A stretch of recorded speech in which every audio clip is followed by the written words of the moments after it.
There we go. So, as I was saying before I realized my mic wasn't working, I've basically been on Twitch for the past couple of days, for the past couple of bit, just streaming on there. I've got 83 followers strong, so hold up, that's too big.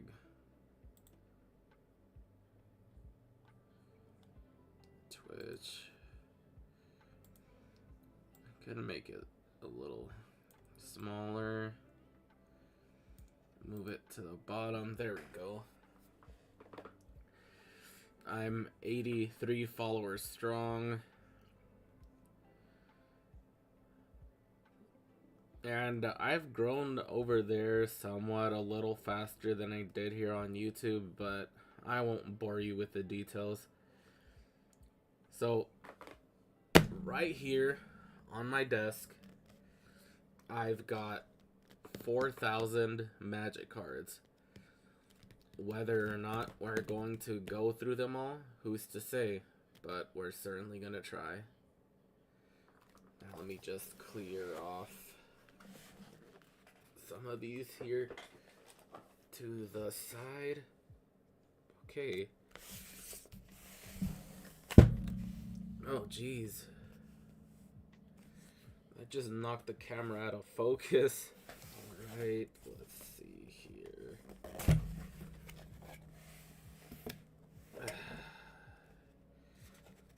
So, I bought these on Cool Stuff Inc. Well, I bought it on their Amazon storefront, but I thought I should shout them out. Okay.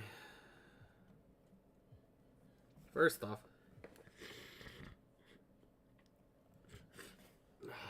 fucking fool. 1 second, I'm gonna blow my nose.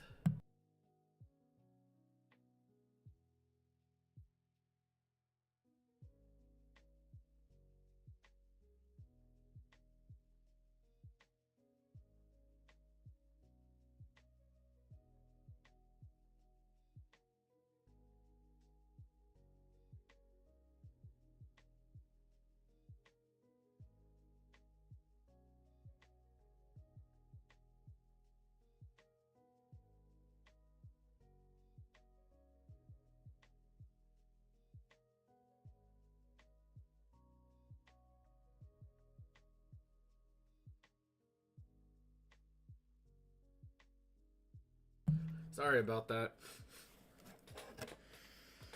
You gotta love the smell of new cards, man. Alright, let's just put that there. And try to pick up a whole stack. I mean, not gonna happen. So let's just pick them up however we can. Oh shit. Okay. Let's say... Oh, Jesus.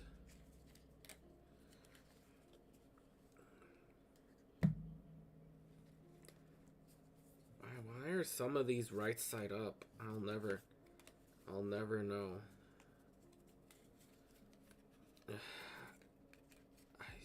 What? Stop it. Stop it.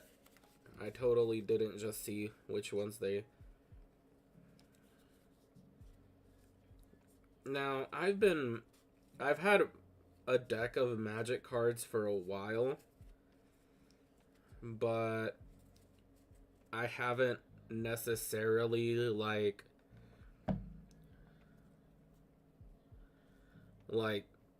been playing that long. Like, I mean, as much lately as I have.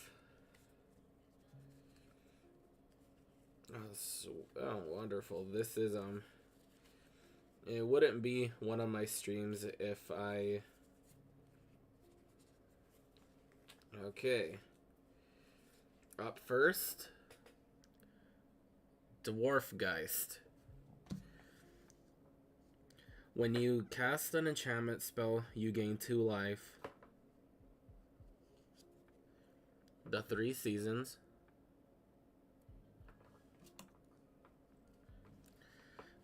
It's a saga. Mill 3 cards. Return 2 target permanent cards from my graveyard to my hand. Choose the cards the graveyard owners to the shuffle those cards in their libraries. We have another 3 seasons. Ascent of the Worthy. As the saga enters and after your draw step, add lore counter. Choose a creature you control until your next turn. All damage that would be dealt to creature you control is dealt to that creature instead. Okay. Return target creature from your graveyard to the battlefield with a flying counter on it, and that creature is an angel warrior in addition to its other types. Brian Conber. Whenever Brian Conber enters the battlefield, of all because target in the aura spell, create a 1/1 white spirit creature token with flying. And it also has an ability with an if you tap a plane and a water, you may cast this card from the graveyard of transformed for its disturb cost. Oh, okay, so as long as it doesn't get exiled, I could bring it back. Misformed War Chief. Creature spells you play with a share creature type, the Misformed War Chief costs 1 less to play.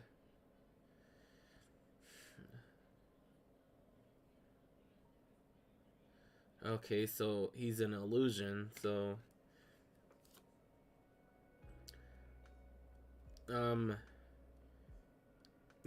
Geist Catcher's Rig.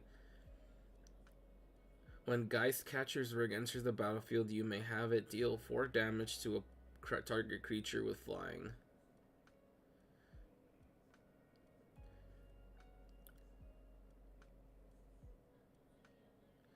Oh, okay. Okay, Elvish Lyrist. Sacrifice Elvish Lyrist, destroy target enchantment. Oh, that's pretty cool. Partick Collaborator. So, you know, this is how you know it's the old cards, because of how they look. First, it's got first strike. Partick Collaborator gets +1/1 until the end of the turn. Yeah, some of them even have like a little flavor text to them. See?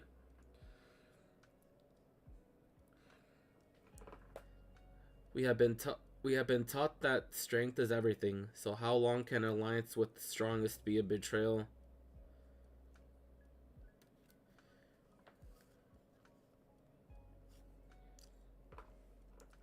Wall of Vipers. It can attack, destroy Wall of Vipers and target creature is blocking. Any player may play this ability. So as long as you play the 3 cost, anybody can do it. Okay.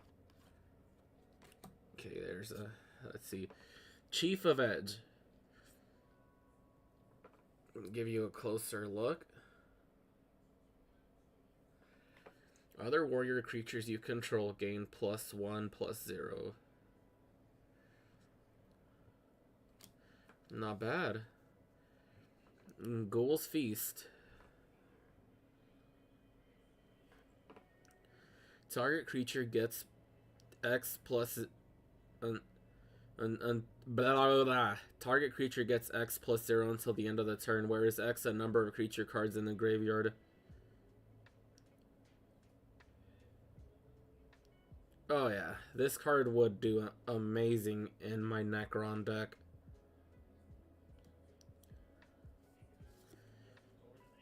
So, I have a fairy deck, It's the Tagwell Commander deck and the Necron deck.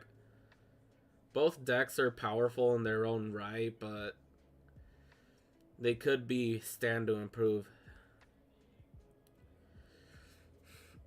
Thieving Magpie. This creature can't be blocked except with creatures with flying or reach. Whenever Thieving Magpie deals damage to an opponent, you draw a card. It's a 1/3 flying.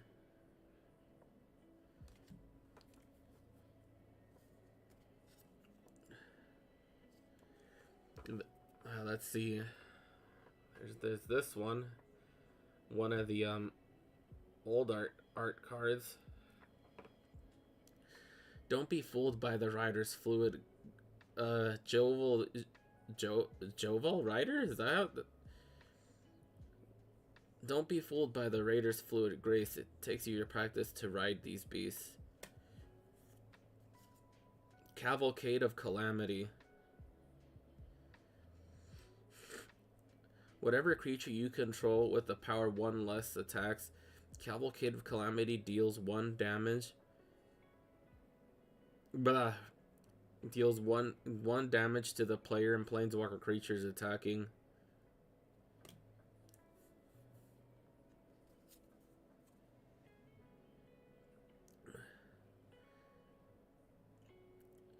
Enchantment creature. Consuming Fervor. Let me just show you the art of the card. See, there it is. Enchanted creature gets +3/3 and has at the beginning of your upkeep put a -1/1 counter on this creature. Okay, so the second it hits 0, it's on its toughness and its strength, it's just gonna die outright. Garruk's Pack Leader, I think that's how you say it.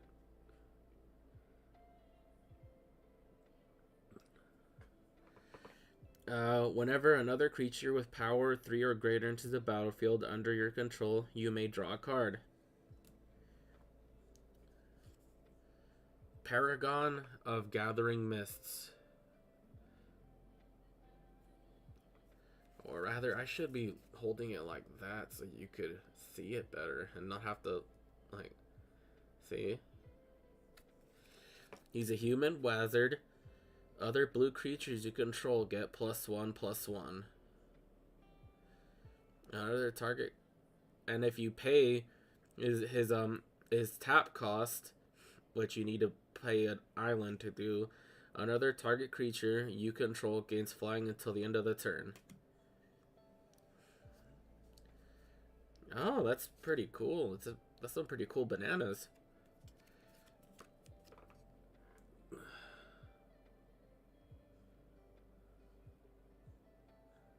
Focus. There you go. Angel's Tomb.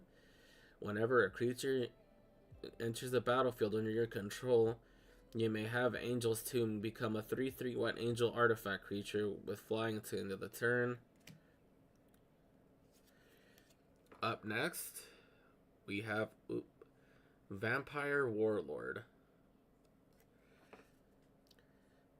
Creature Vampire Warrior. Sacrifice another creature. Regenerate Vampire Warlord. The next time this creature would be destroyed this turn, it isn't. Instead, tap it. Remove all the damage from it and remove from combat. And it's got some little flavor text at the bottom of it. How can you serve me? How can you serve me? By dying. That's metal as hell, dude. And now, we have Willbender.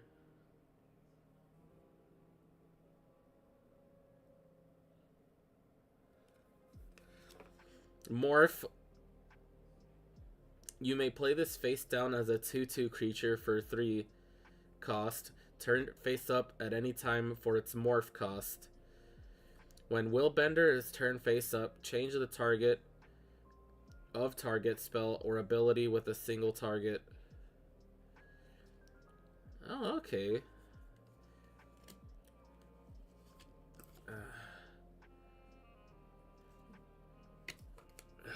Jolting. There we go. That's better.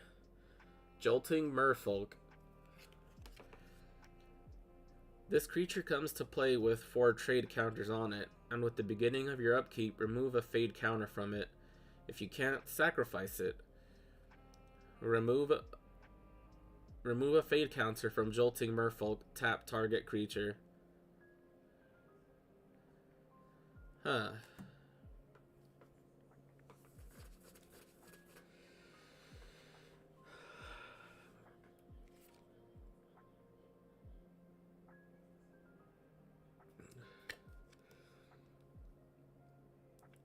Urtai's Trickery.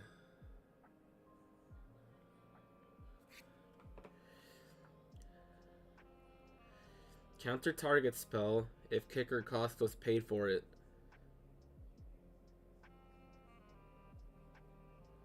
Kicker cost?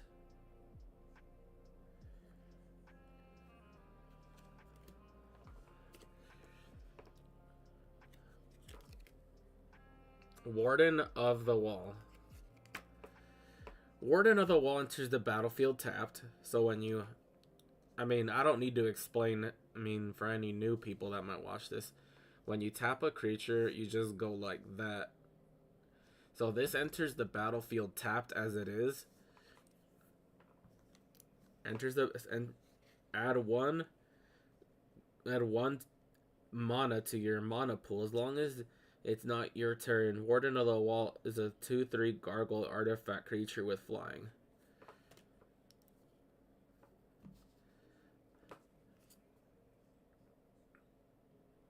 Okay. Next we got ourselves a little cheeky lizard warrior.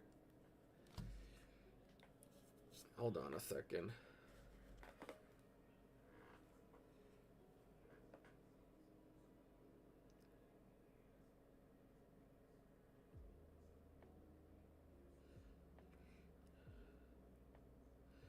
Yeah, I told my brother's friend about this, and I'm gonna...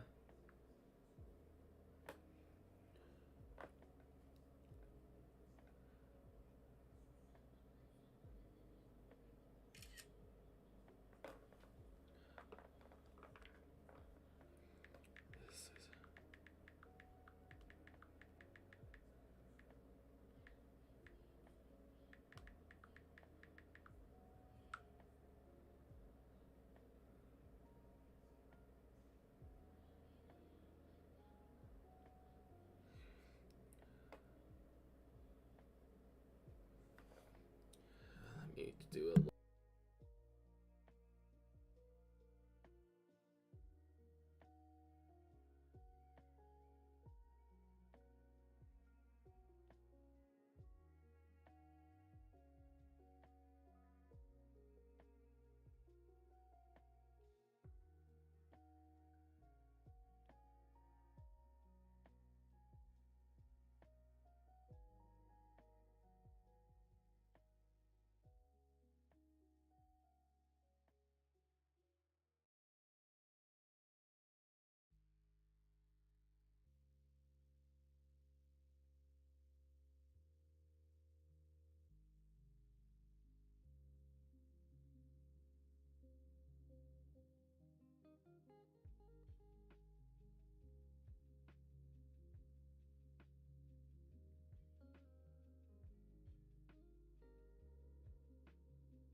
Um, it's like, to reiterate, because I was muted, I'm here doing my homework and watching the stream, just can't hear at the moment.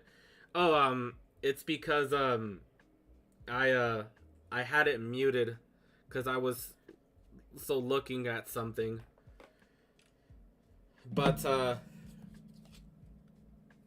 but, so this is the Gimme 5 card that I told you about.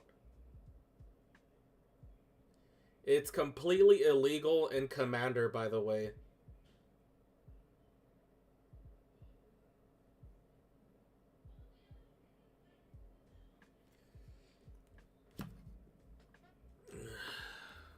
Wait, why did I put that on the...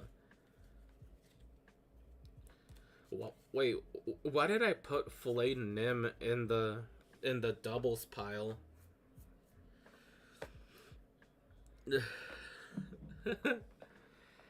But yeah.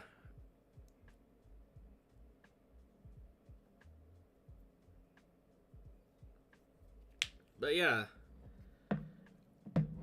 As I was saying, my so my buddy said, "Nah, I gotta stay a hater."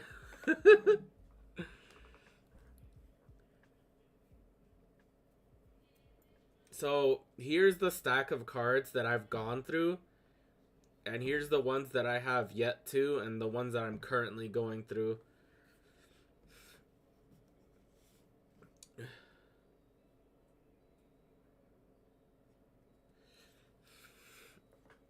But yeah, so here we got Dragon Grip. Ferocious. If you control a creature with power 4 or greater, you may cast Dragon Grip as though it had flash. You may cast it at any moment you could cast an instant. Enchant a creature. Enchanted creature gets +2/+0 and has first strike.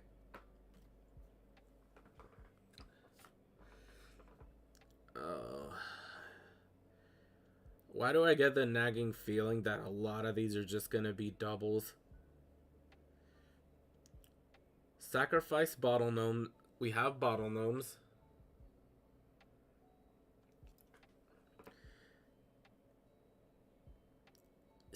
If you sacrifice it, you gain 3 life.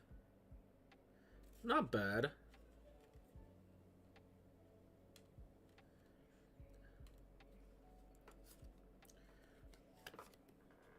Rustspore Ram.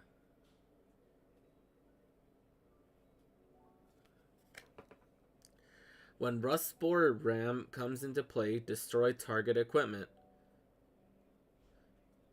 Whereas herds have passed, the dented ground is lined with piles of rust.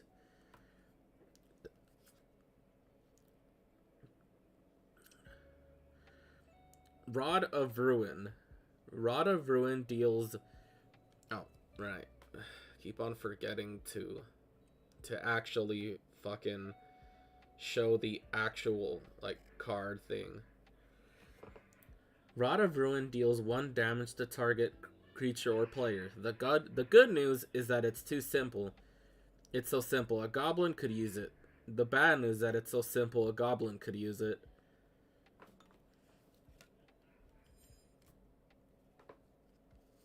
Okay.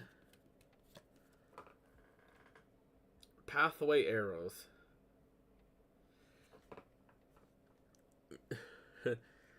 Equipped creature has 2 tap. This creature deals 1 damage to target creature. If a colorless creature is dealt damage this way, tap it. Equip 2.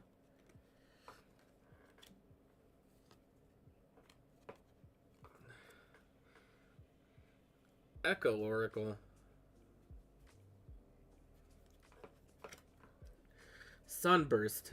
This enters the battlefield with a +1/+1 counter on it for each color or mana spent on it. Remove a...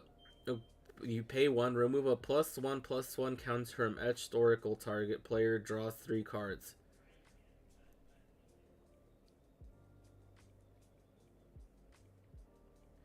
So... if you use... like a color of each kind, you could potentially have, this could potentially have a +4, but on the downside, if you remove the 4 counters from it and you've drawn your 3 cards, it's just gonna go back down to 0 HP.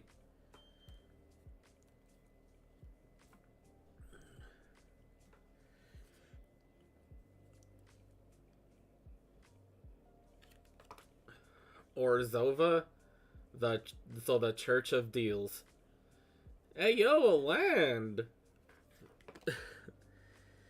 Fucking chalk it up to that. Okay, it adds 1 to your mana pool, but if you play 3 along with plains and swamp, target player loses 1 life and you gain 1 life. Unlike most churches, at Orzhova, it's best to pray before you arrive.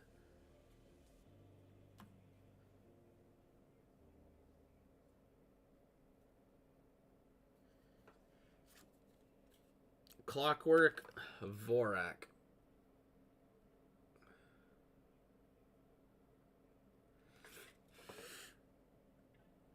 It's got trample. Clockwork Vorak comes into play with 4 counters of +1/+1 on it. Whenever Clockwork Vorak attacker blocks, remove a +1/+1 counter from it at the end of the combat.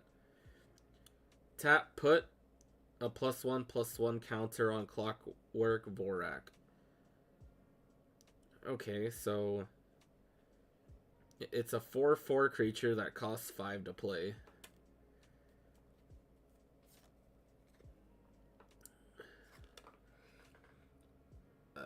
Flame Shot. You may discard a mountain from your hand instead of playing Flame Shot's mana cost. A mountain. Okay, yeah.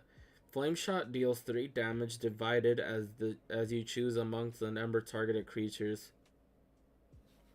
Okay, so that just means that you could probably you could either choose to put it all on one thing or not. Or spread it out. Golem Skin Gauntlets.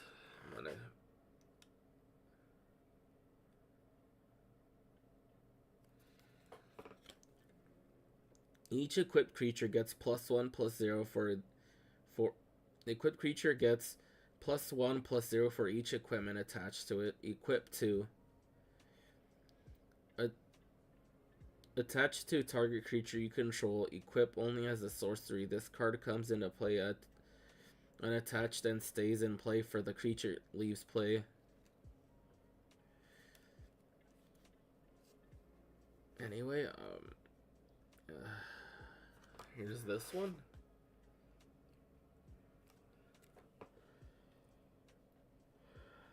Target artifact creature blocks Auriok Siege Sled. Auriok Siege Sled, there we go.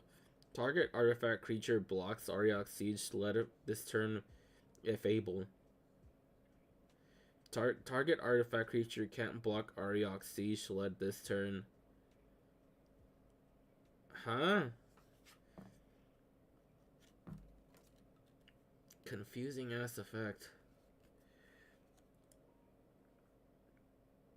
Visor of Deferment. I'm gonna go get me some more something here in a bit. Whenever Visor of Deferment enters the battlefield, you may exile target creature if attacked or blocked this turn. Return that card to the battlefield under owner's control at the beginning of the next step.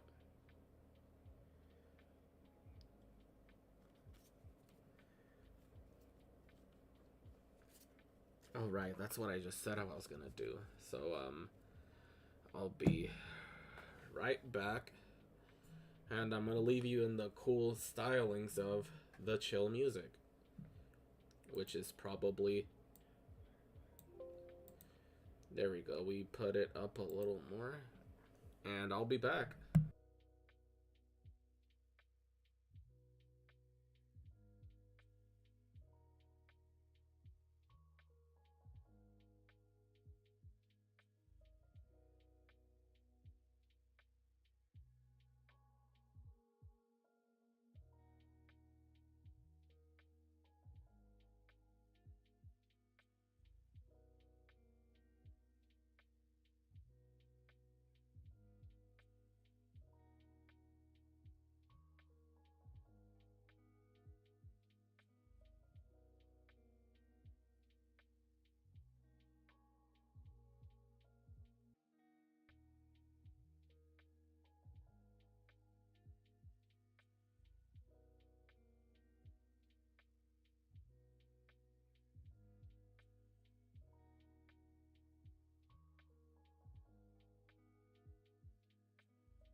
I've returned.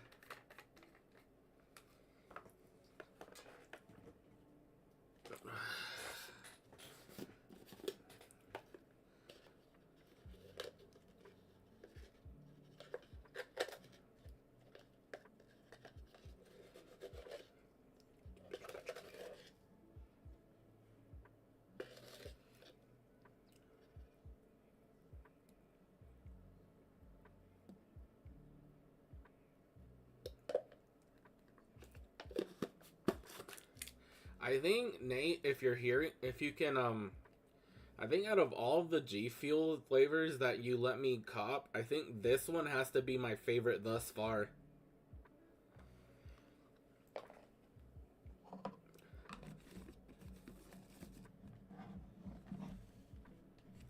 The Tekken one. Let's make sure this is fully. Let's have some Blank Shaker Cup ASMR for a couple seconds.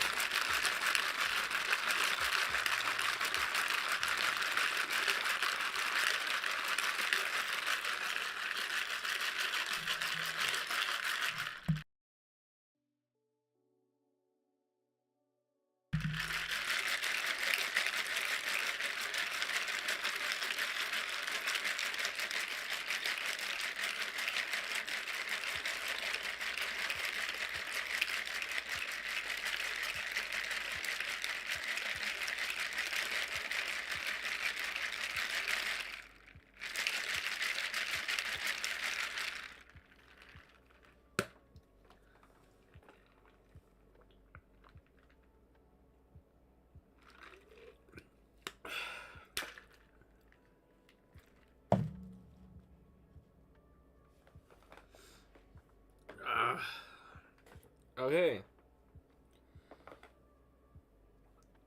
Let me just check my messages real fast. What?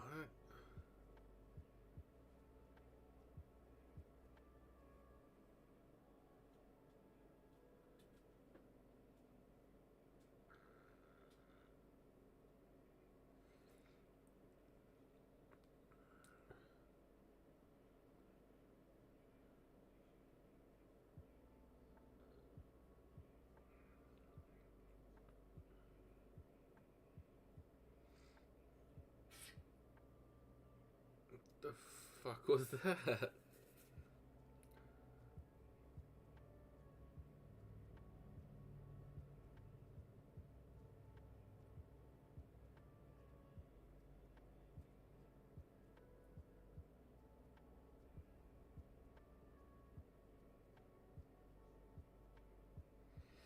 Okay.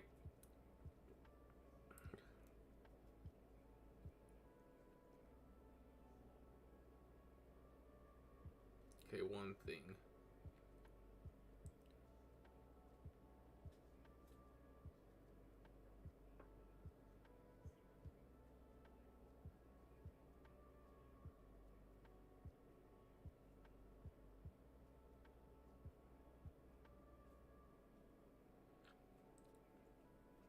Okay, hold on a second. I'm not sure how to fucking spell this.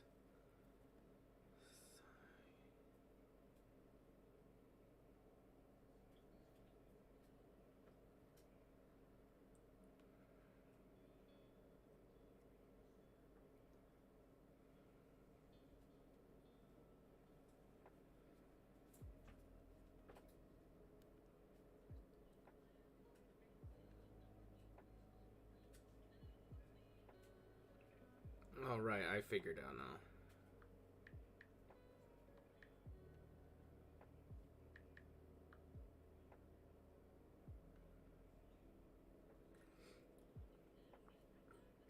One of my favorite clips.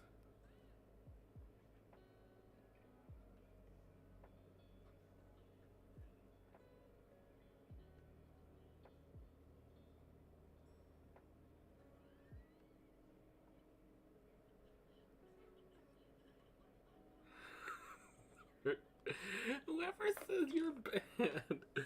Anyways.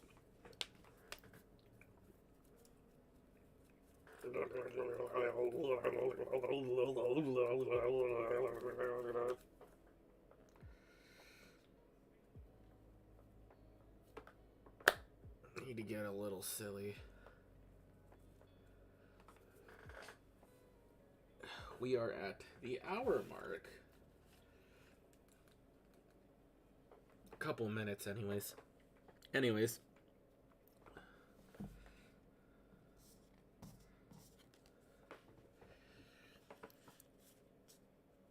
Okay. Scion of Glaciers. Let's try to pick this up a little bit. Scion of Glaciers gets +1, -1 until the end of turn. There's nothing so free about the spring river-born winter's ice. Nichula the Haunt Caller. Wait.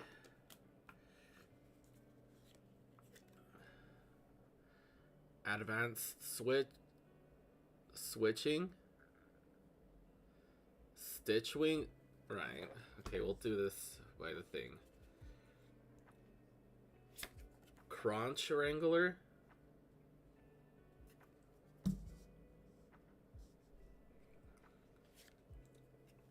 Pine Walker? And Bane Alley Broker.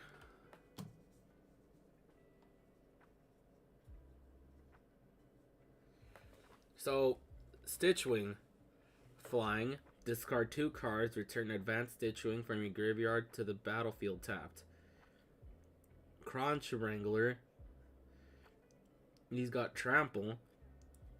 Whenever a creature with power of 4 or greater enters the battlefield under your control, put a 1/1 counter on Crunch Wrangler. That sounds like Crotch Wrangler. Pine Walker. Morph 5. You may cast this card face down as a 2/2 creature for 3. Turn face up at any time for its morph cost. Whenever Pine Wrangler or another creature you control is turned face up, untap that creature. Bane Alley Broker. Draw a card, then exile from your hand face down. You may look at the cards exiled in Bane Alley Broker. Return a card exiled with Bane Alley Broker to its owner's hand. Okay. The next 4 cards to be revealed are...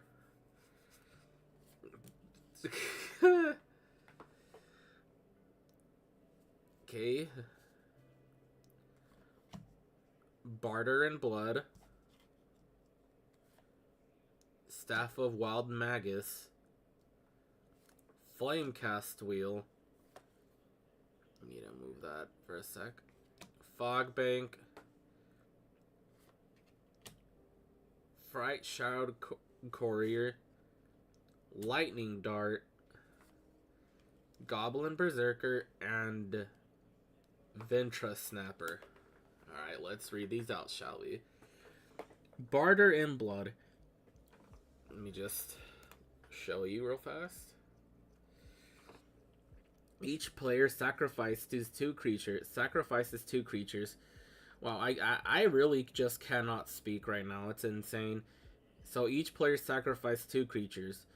We must all make sacrifices for the good of Innistrad.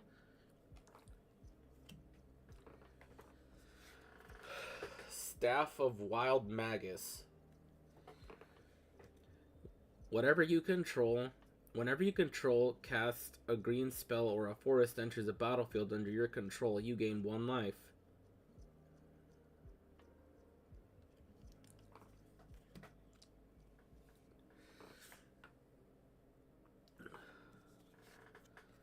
Flamecast Wheel. Sacrifice Flamecast Wheel. Flamecast Wheel deals 3 damage to target creature. Beware the gifts of an ill-tempered forge god. Wow, that's just like a flat 3 damage to whatever you want. Can't believe I wasn't playing artifacts before, man. In my red deck, which I am in the process of turning into a commander deck. I already have the like some of the cards in mind I want to get for it. At least the land aspect of it. But I still have to figure out and go to whatever that build website is where you find out where you find out like what people are running with that specific commander. Fogbank.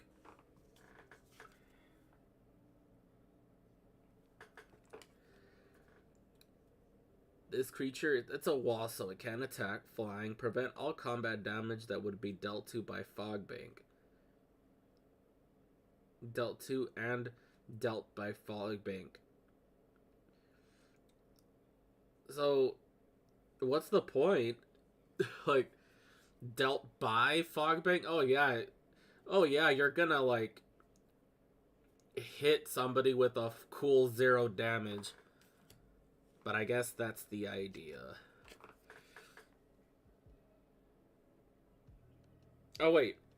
Crap, that wasn't even... Well, I already showed it. Beasts can't block. How do you stop a raptor from charging? No, seriously, help. Blarg Goblin Jester. Anyway. Fright Shroud Courier. You may choose to not untap Fright Shroud Courier during your untap step. It's 3 for the effect. As long as Fright Shroud Courier remains tapped, target zombie gets 2/2 and has fear. It can't be blocked except by artifact creatures and/or black creatures. That's actually pretty good. Especially if you're playing up against a person that just doesn't have black in their deck, like if they're running like mono any of the other colors.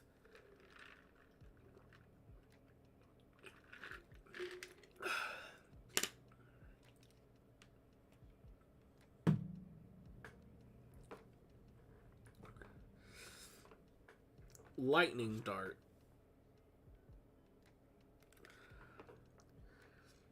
Lightning Dart. Oh snap. Lightning Dart deals 1 damage to target creature. If that creature is white or blue, Lightning Dart deals 4 damage to it instead.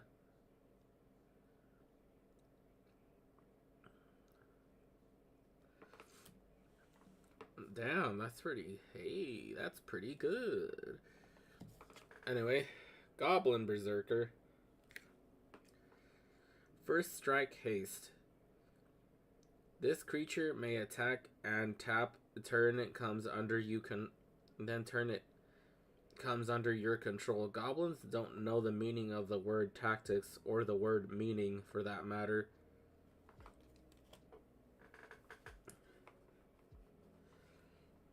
Vitra Snapper is a turtle. Vitra Snapper can't be the target of spells or abilities as long as you control no untapped lands. The Snapper is when all else moves and strikes when all are dozing. Tales of the Vitra Forest. Next cards to be revealed. Alloy Golem. I'll show you this one already because it's a double. Warped.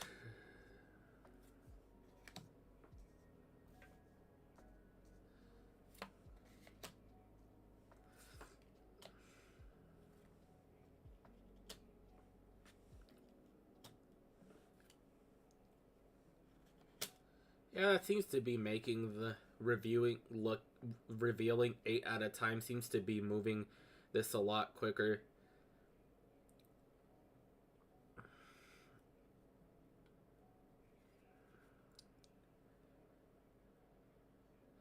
So, Alloy Golem to start with. As Alloy Golem comes into play, choose a color. Alloy Golem is the chosen color. It's still an artifact. We turned old weapons into new warriors.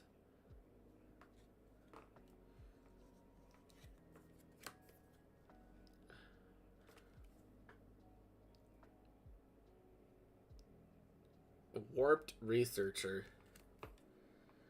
Whenever a player cycles a card, Warped Researcher gains flying until the end of the turn and can't be the target of spells or abilities this turn.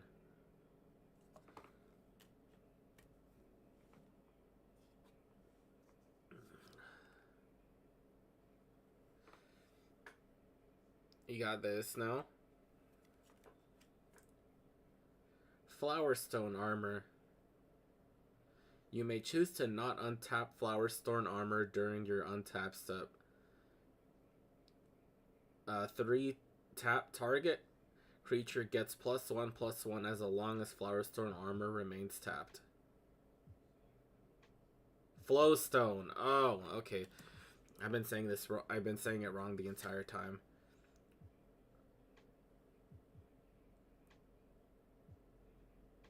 Raksha Gravecaller, I think that's how you say it.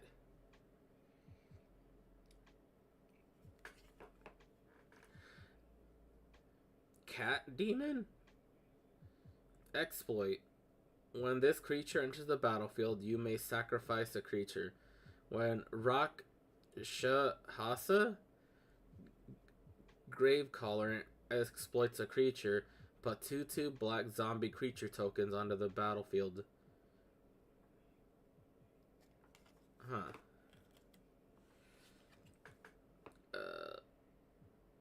Uku to Cobra, something like that? It's got Death Touch. The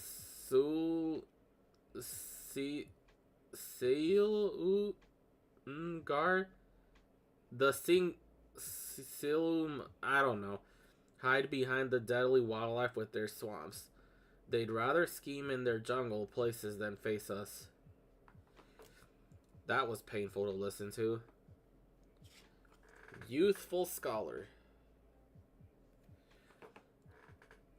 When Youthful Scholar dies, draw 2 cards. Too dumb and you to end up Sibsig. Too smart and you end up a meal. Mediocrity is the key to a long life. Mogai. No. He's a scholar. That's all that matters. Pinnacle of Rage. Which I've got another one right here, so yay. Pinnacle of Rage deals 3 damage to each of 2 target creatures and/or players. Mount Sul. No, no, erupted not in magma, but in anger.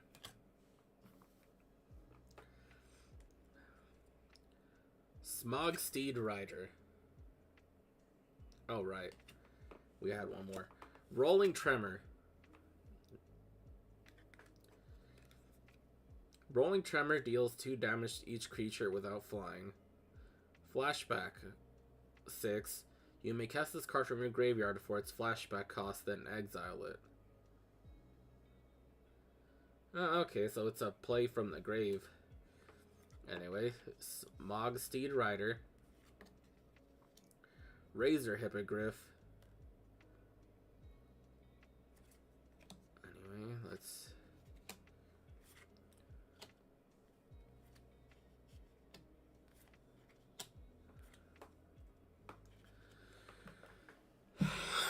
Oh, crap.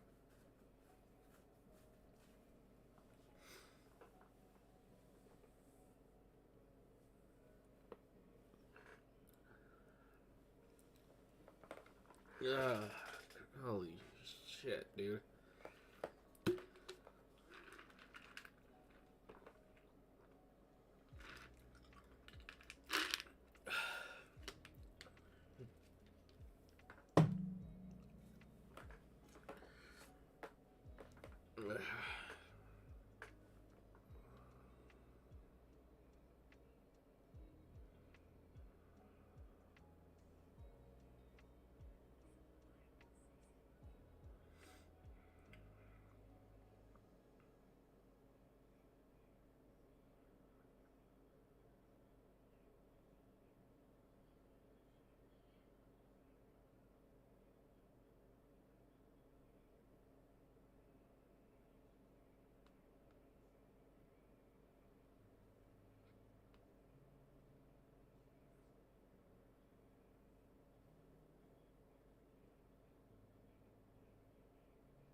Anyways.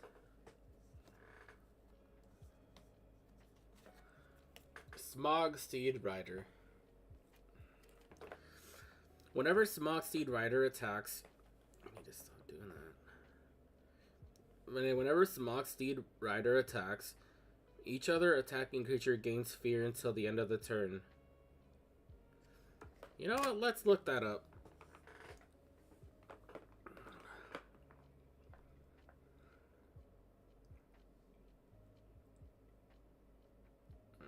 Okay. Oh, by the way, now that I'm here, I should check what's my next thing. Okay, 5:30 to 10.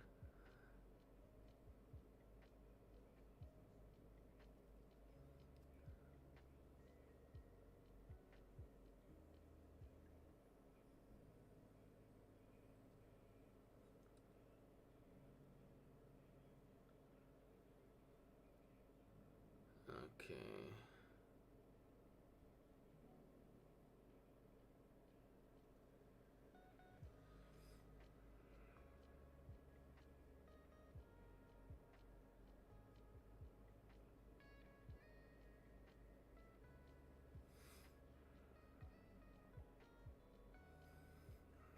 Okay, so that's where they're at. Anyway. Oh right, that's what I was gonna do with my phone. Silly me.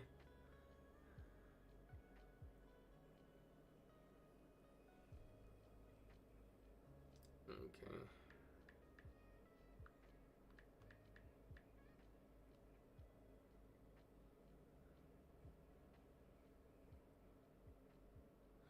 Oh, okay. So fear does as follows.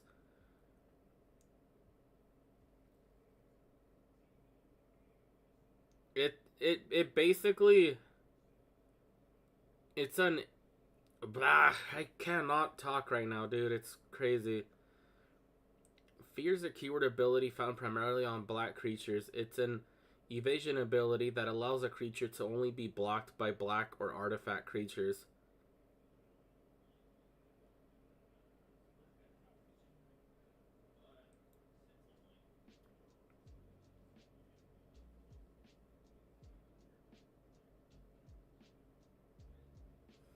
Okay, so that's what it does. Huh. So it basically just makes it so it can't be blocked by pretty much anything that's not black.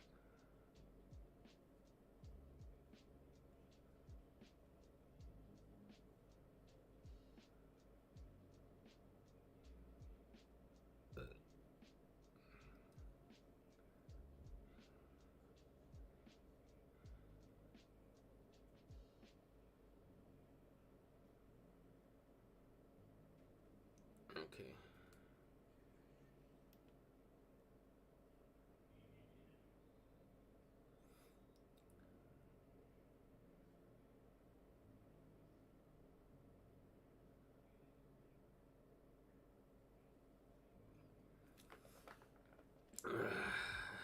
Right.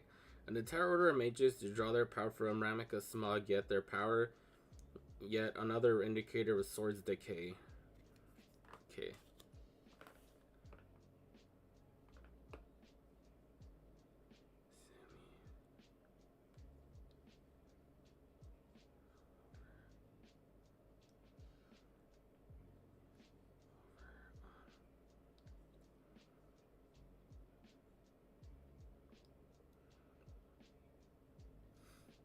Unboxing.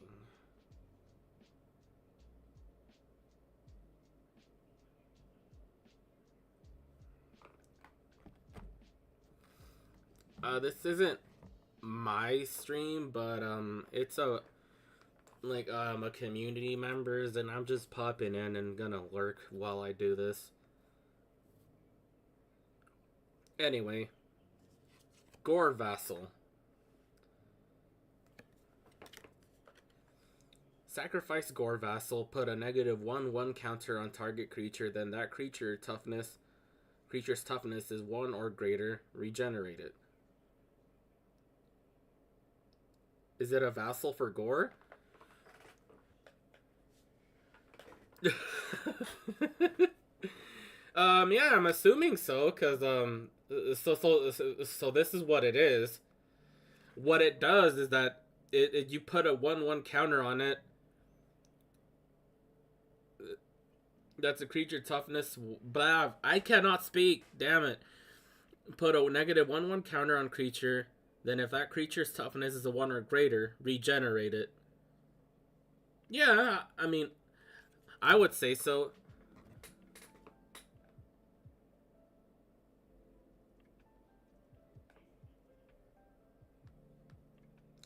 Oh my god.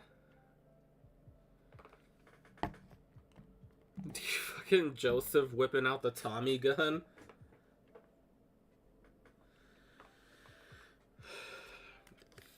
Razor Hippogriff.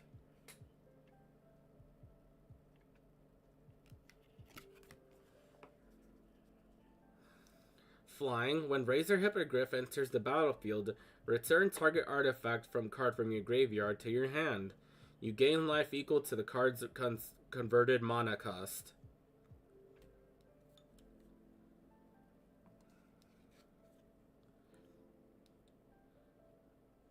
Whenever...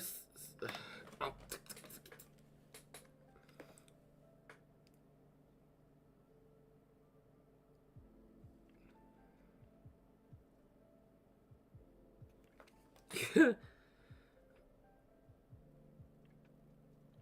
Whenever Silkfist Order becomes blocked, untap it.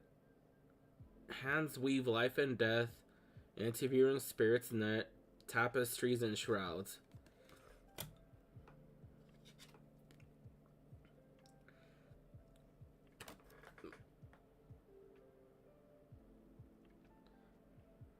Marsh Crocodile. When Marsh Crocodile comes into play, return a blue-black creature you control to its owner's hand. When Marsh Crocodile comes into play, each player discards a card from his or her hand. Okay. Okay. Rack and Ruin. This is some pretty good art for the card, I would say. Destroy 2 target artifacts. My people are bound by Masters of Centuries Dead. Each artifact we destroy and another link is broken that in that chain. Yep. So destroy 2 artifacts that your opponents control. Vigil for the Lost. Whenever a creature you control is put into a graveyard from the battlefield, you may pay X. If you do, you gain X life. Huh, so I guess this is just as much as you're willing to put into it, I guess. Is how it works. Okay, here we go. Teros Vanguard. I think that's how you say it anyways. You may play Teros Vanguard anytime you could play an instant. Threshold. When Teros Vanguard comes into play, creatures you control gain protection from black until the end of turn. That's pretty those are some pretty cool bananas.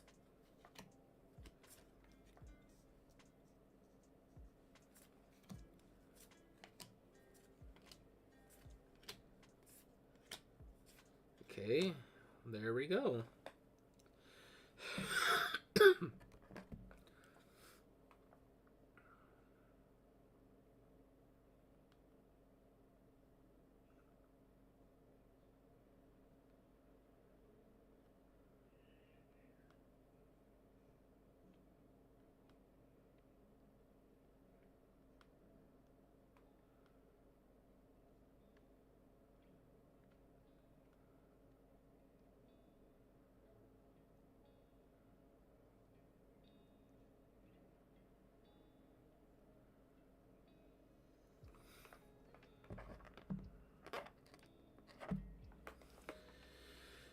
So up first, we have Swallowing Plague. Swallowing Plague deals X damage to target creature, you gain X life.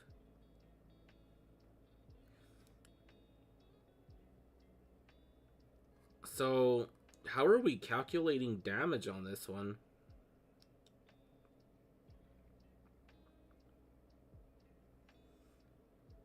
Oh, I think it's the amount of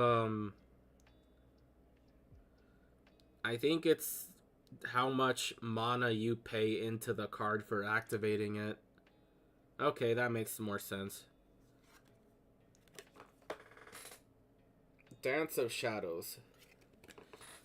Creatures you control get +1/+0 and gain fear until the end of the turn.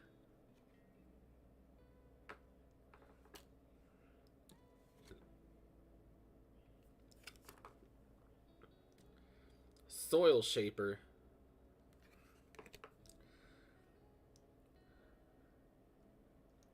You give your creatures the moves.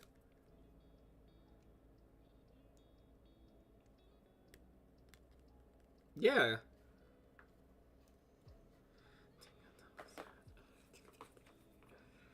Anyway, Soil Shaper. That's just construction equipment.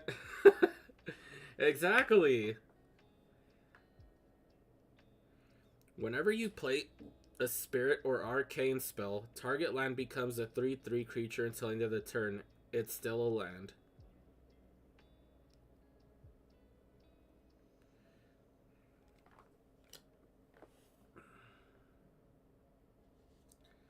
Next is this one. Rick's Maddie Gun Mage. Guild Mage. Okay, so target blocking creature gets -1/1 until the end of the turn. Target player who lost life this turn loses 1 life. Okay, so that's like a 2 thing stacked on top of it. Another one that I could potentially use someday. More like Riz and Maddie Guild Mage. Slum Reaper. The Reaper of Slums, if you will.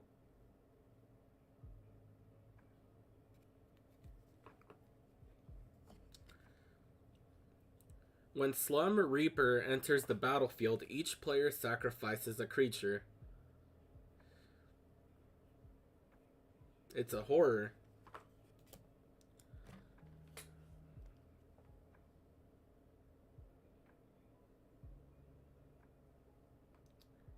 A.k.a. the landlord's pet that got out.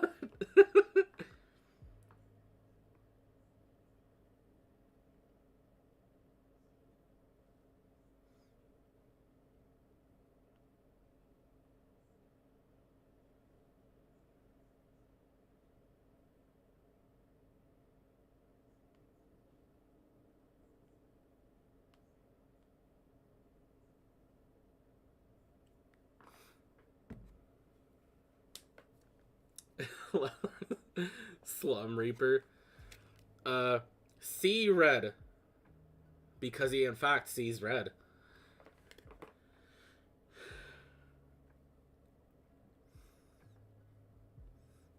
Enchanted creature gets +2/+1 and has first strike. At the beginning of your end step, if you didn't attack with a creature this turn, sacrifice Sea Red.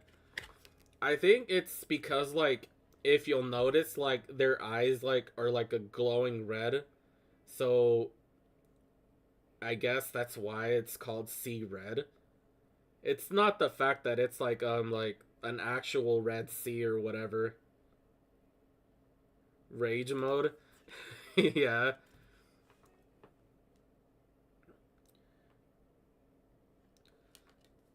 I swear, like, I feel like to pronounce half of these cards, you have to be, like, be able to speak, like, nerd speak. Like, I am a level 5 orc mage magi. You know, shit like that. Because, like, I'm over here tripping over all the fucking pronunciations of all these cards. It's hilarious.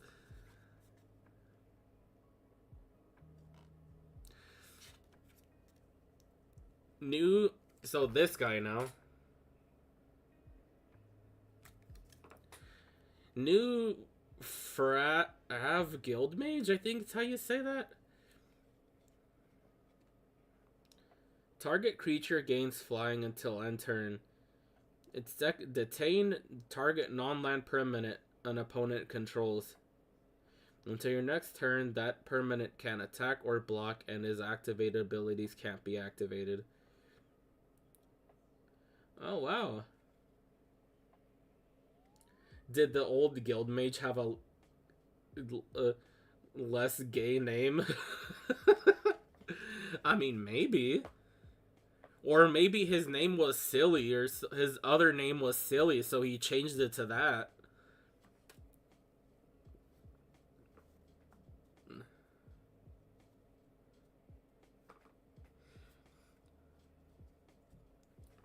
Anyway, let's straighten out this stack, yeah?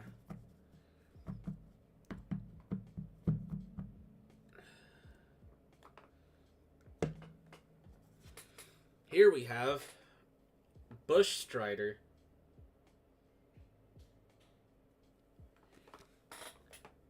Vigilance. That means that if you attack with it, it's tap.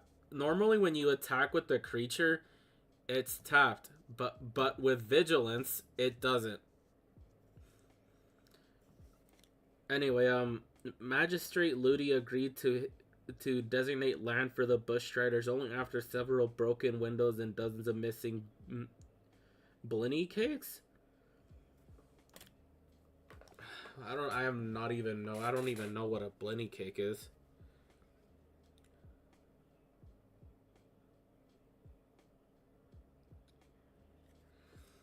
Okay, next batch of cards.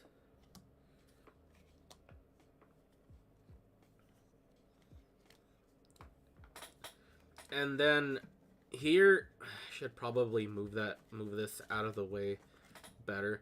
Here we have our stack of doubles right here. Right next to the Slinky. Which so far, we haven't really gotten much, but I'm expecting them because, I mean, what can you do when you buy these bulk buys? Like, I'm fairly certain I have copies of them. As to what I'll do with them, I'll probably just trade some away and give away the rest, probably.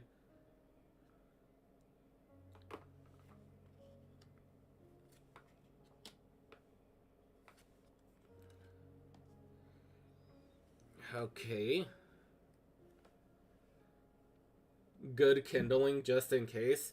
No, I mean, you are right. I mean, I'm pretty sure you could use these as fire starters.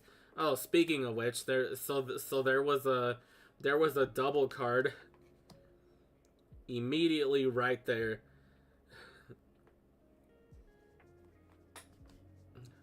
Good kindling. So here we have Assassin's Strike, the Crazed Butt Stabber. Destroy a target creature. Its controller draws a card. Yeah, but that costs 6 mana to play. So you should really save this for, like, I don't know, like for somebody's BEG or something. Does it allow you to summon assassin scabs? Nah. It just basically, like, it basically just picks somebody's guy and then you destroy it. And that's basically it. Hold on a second. I think there's a, let me look through my actual, because I'm pretty sure I have a, yep, Vampire Warlord. Another copy. Just as I thought.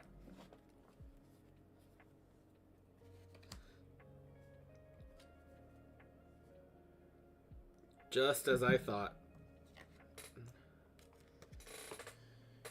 Next we have Tenacious Dead.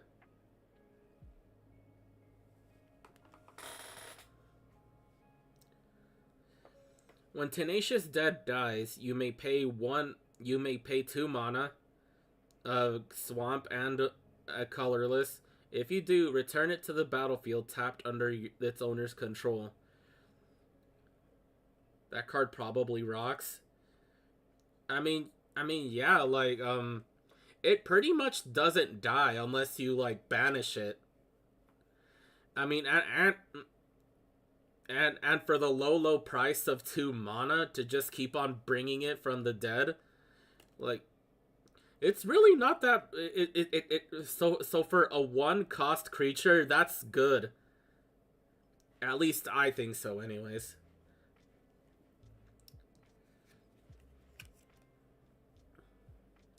Here we have Skyline Predator. Flash, you may cast a spell anytime you could cast as an instant. Flying. Okay, so this means I could just play this guy fast, I guess. So it's just like, seems to be like a guy that doesn't really do much. Fiery Finish.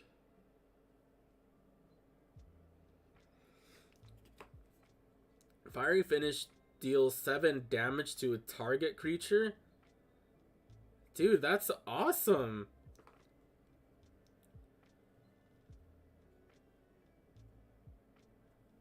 Just like flat 7 damage for 6 mana. That's amazing.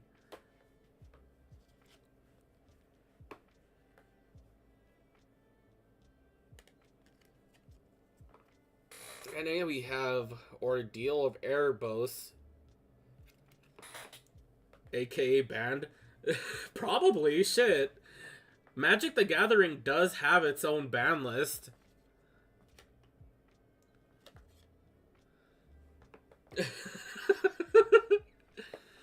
But whenever I play with friends, we don't necessarily follow the ban list, but you do have to, like, if you build a deck, make sure that you don't do something ridiculous to, like, pretty much make the deck, like,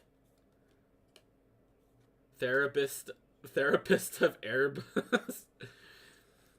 Enchantment creature. But yeah, here's the card one more time for the VOD watchers. Enchantment creature. Whenever Therapist of Erebos, whenever enchanted creature attacks, put a 1/1 counter on it.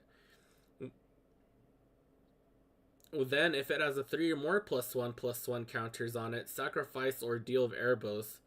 When you sacrifice Ordeal of Erebos, target player discards 2 cards. Oh wow, so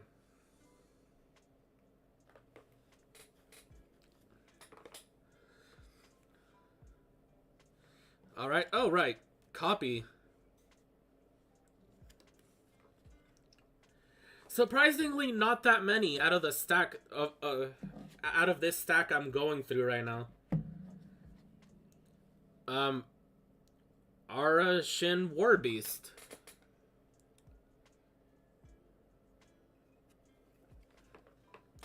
Whenever Arashin Warbeast deals combat damage to 1 or more blocking creatures, manifest the top card of your library. Put into the battlefield face down as a 2/2 creature, turn face up at any time for its mana cost if it's a creature card. You know what? For a 6/6, not bad. And if you enchant this guy to receive any other abilities, he'll be even better. Arashin doing the theater pose, the anteater pose. It's your only and last warning, by the way. It ain't doing the T-pose because you want some hugs. Nah. That's your cue to back away. Anyway. And then there's this guy, Nasin Demolok. I think that's how you say it. Tribute 3. As this creature enters the battlefield, an opponent of your choice may place 3+1/+1 counters on it. When an Insane Demlock enters the battlefield, if you tribute wasn't paid, destroy the target non-creature permanent. One more time.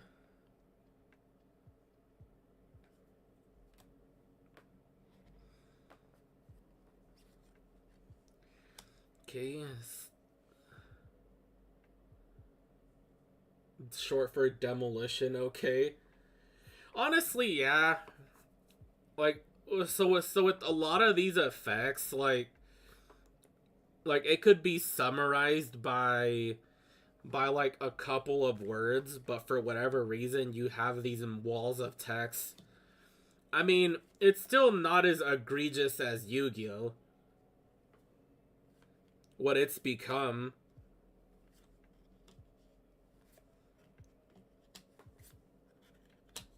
Here, I think I have my cards near me.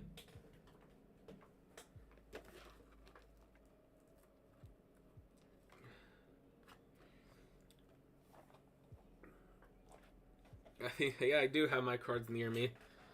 So check this out. You see that wall of text?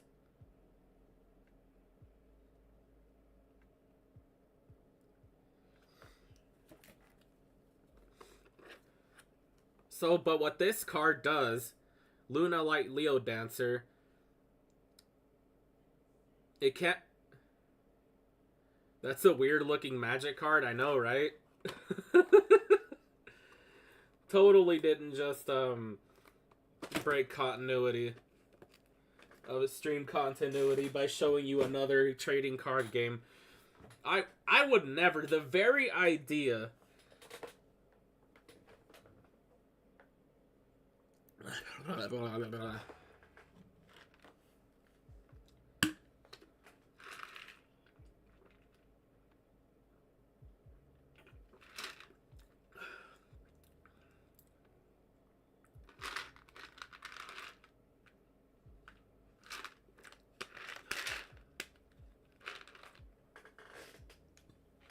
So, we have Stormcaller of Keranos. I think that's how you say her name. Oh, damn. She a baddie. No, I'm kidding. Haste. Scry 1.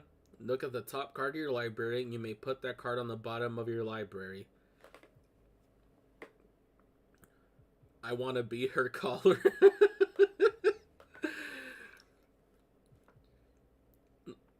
A prayer answered by Keranos is clear to all witness.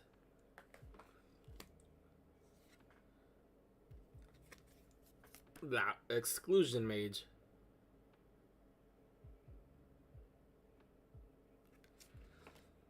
When Exclusion Mage enters the battlefield, return target creature an opponent controls to its owner's hand.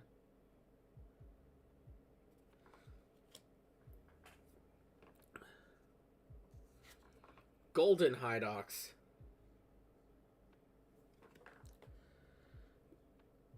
Constellation. Perfect counter to Illusion Mage.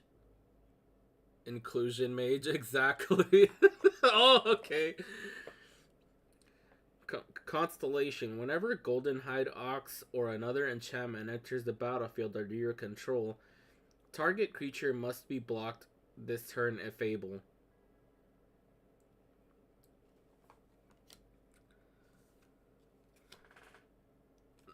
Noble Quarry. It's a unicorn. I don't imagine there's a lot of those Oxalots with a hide like that. Me either. I feel like with the Ox like with hide like that, they'd be highly hunted or some shit.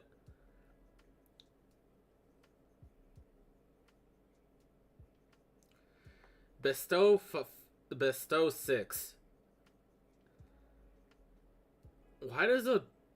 What? If you cast this card for its bestow cost, it's an aura spell, which With enchantment creature, it becomes a creature again if it's not attached to a creature.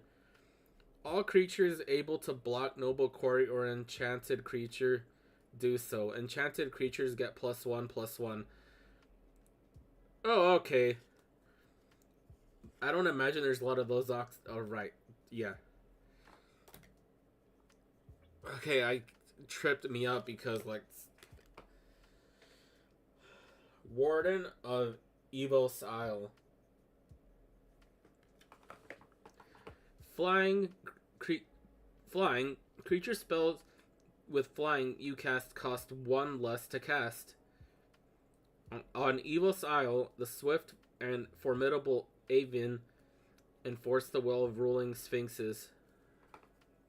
Had to tell my comments apart with no one else here. Yeah, I know, right? Uh, Cult Guild Mage. Target player discards a card. Activate its ability only at a time you could cast as a sorcery. Cult Guild Mage deals 1 damage to opponent's target planeswalker. Okay.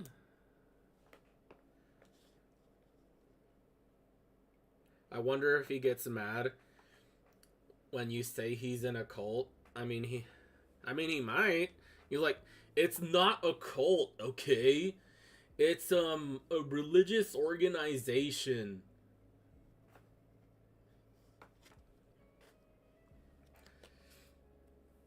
Prismatic Lens.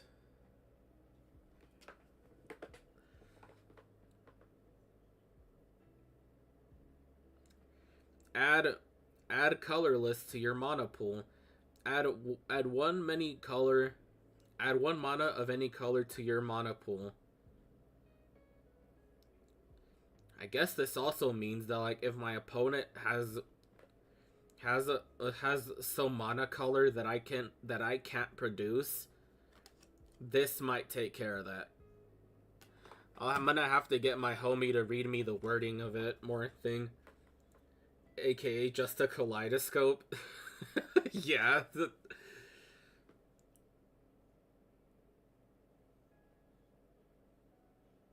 I'm not sure how to pronounce this, but I'm gonna try my best.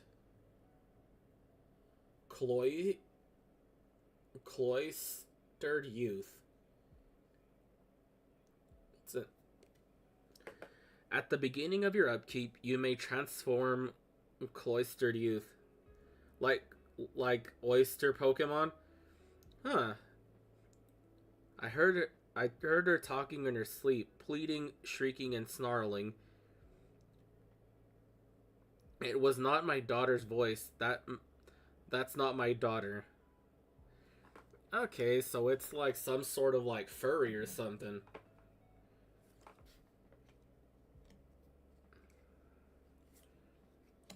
Okay, let's reveal the next batch, shall we?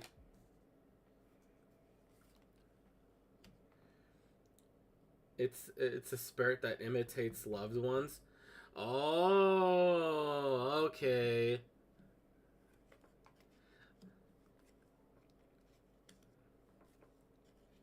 Okay.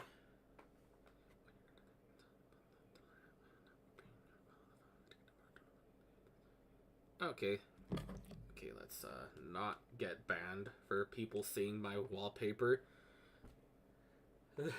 Let's not get banned by seeing my wallpaper. So first we got Stonewright. Soulbound. You may pair this creature with another unpaired creature when it either enters the battlefield, then remain paired for as long as you control both of them.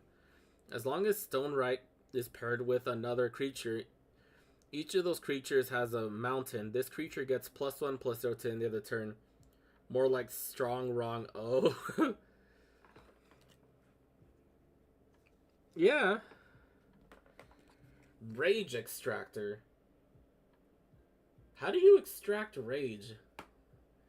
It's like, I mean, obviously I'm thinking too deep into this, But it just it makes me wonder, like, you know, AK internet trolls. I mean, yeah.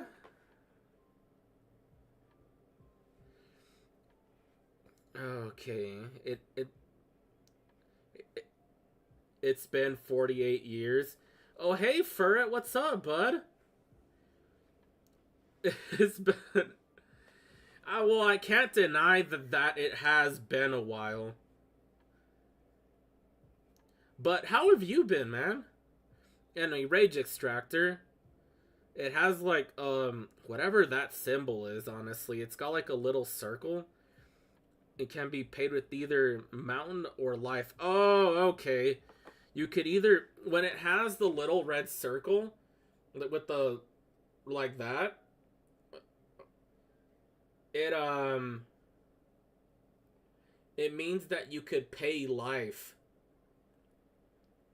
to to play it.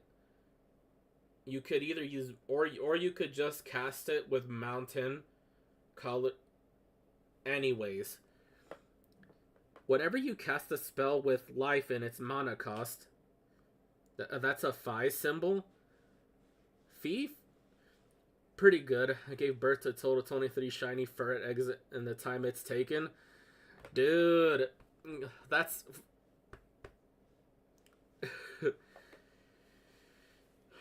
whenever you cast spell with in its name mana cost, Rage Extractor deals damage equal to that spell's converted mana cost to target creature or player. Oh wow, so depending on how much you give to this card, you could pretty much go Brain Blast and then just outright murk someone, I think. Bro, this is where the subplots were born. I was raised here. Hey, Goaty, what's up? This is where the subplots were born. I mean, yeah. I mean, I thought it was about time to return to my old stomping grounds.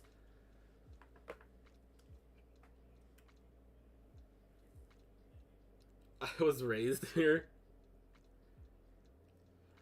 But yeah, it's crazy to think how far we've come as a community.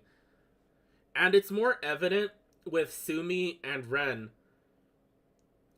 They were dating, I think, when no, I know, like, so they were dating when they started watching me, and now look at them. Married. Let's be real, your non-furt YouTube fans have probably died of old age. I mean, yeah. Nah, they weren't even dating yet? Oh, okay.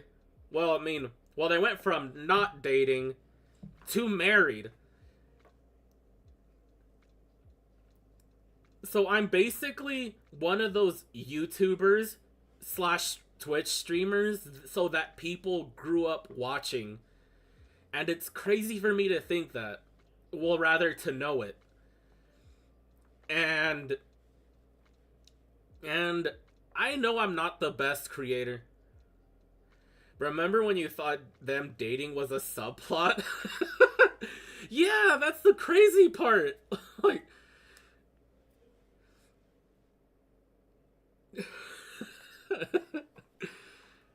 yeah, that's ooh, man, such time has passed. And honestly, all I can hope for is that I can make more that I can hope to make more fun memories with you guys. And that's all I want, to be honest.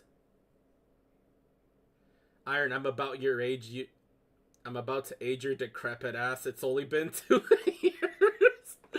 Decrepit? I'm only in my late 20s. What do you mean?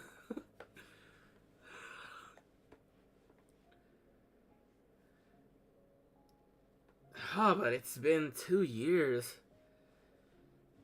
It's crazy to put our time together as a community into perspective like that.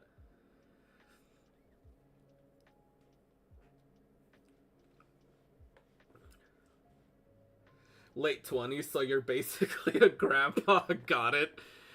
Alright. Listen here, you little shit. No, I'm kidding. Anyway, next card. Torch Fiend. Sacrifice Torch Fiend. Destroy target artifact. So, Goaty, have you ever played Magic the Gathering?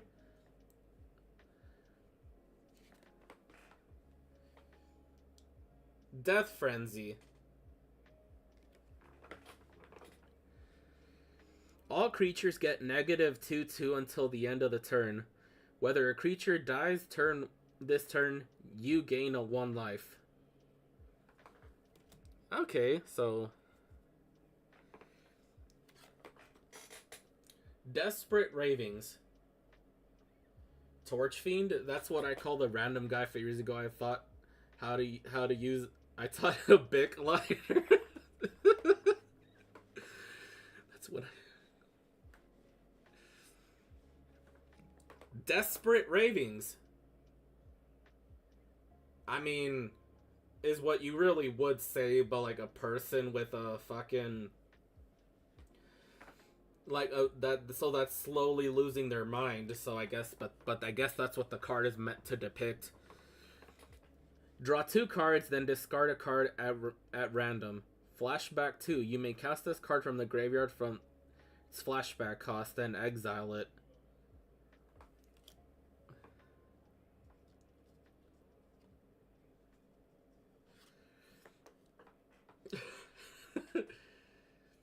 Oh, son of a whore.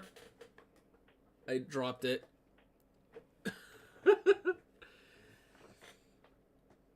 Burning Vengeance. Whenever you cast a spell card from your graveyard, Burning Vengeance deals 2 damage to target creature or player.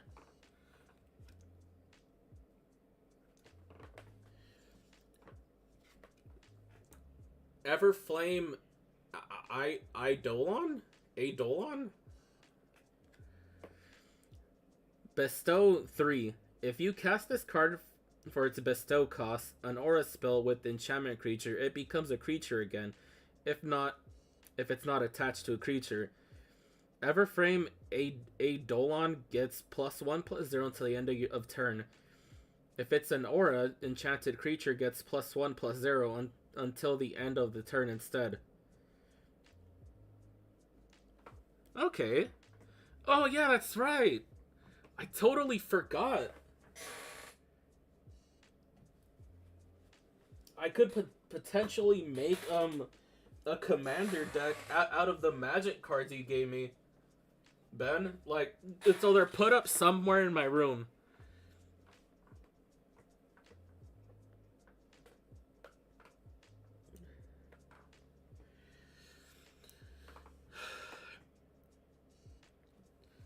Putrefy. Destroy target artifact or creature.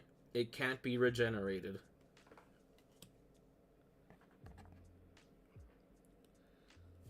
Okay, next batch, please.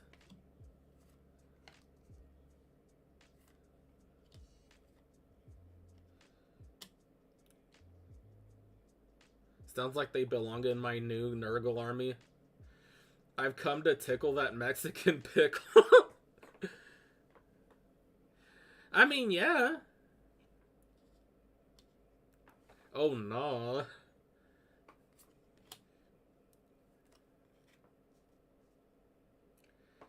Oh, look. Ah. Golem Gauntlets. Archangel.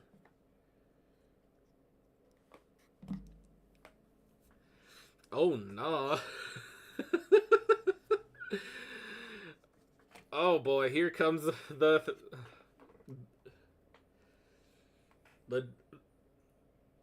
Scoria Cat. I forgot how unhinged your YouTube chat is. Honest, your Twitch chat is too normal. Yeah, actually. Because in retrospect, like all of the shenanigans took place on YouTube. If you think about it, we have the subplots, we have fucking other shit. The best years of the of my fur is a real one for waiting an entire fucking year between your last YouTube stream and this one. Oh, fucking absolutely. Absolutely. Like, like, the fact that, like, they showed up, like, I wasn't expecting much of anything tonight. I was just listening to relaxing music and looking through my cards. YouTube is better than Twitch. No ads here for me. Yeah, like,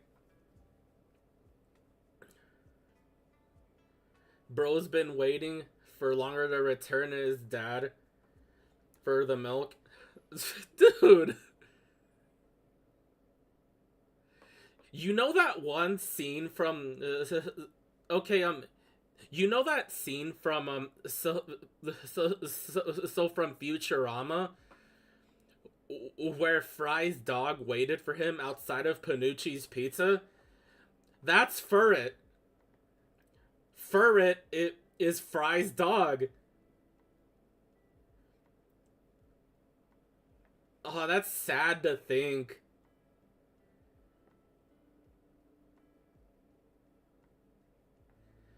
Okay, now I just bummed myself out. I feel like someone's missing. Hey, Sumi, what's up?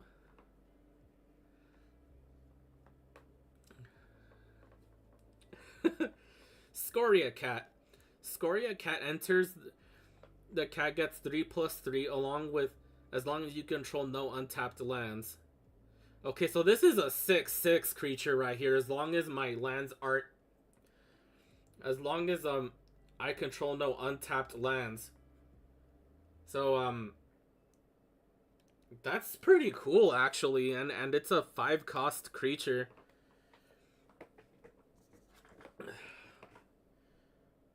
Morgus Marauder.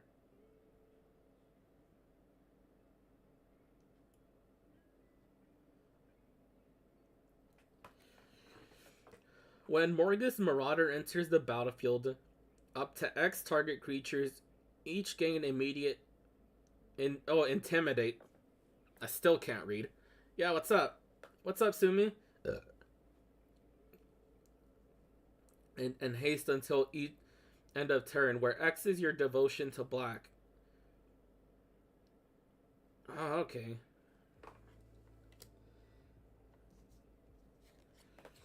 Now this card, there's no there.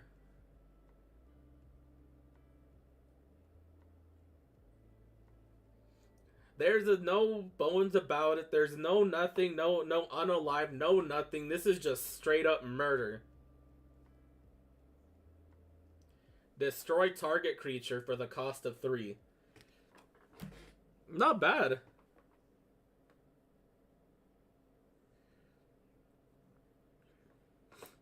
It's not Sophia or anyone like that. I'm not even gonna lie. I thought you were dead. Fair. Like, but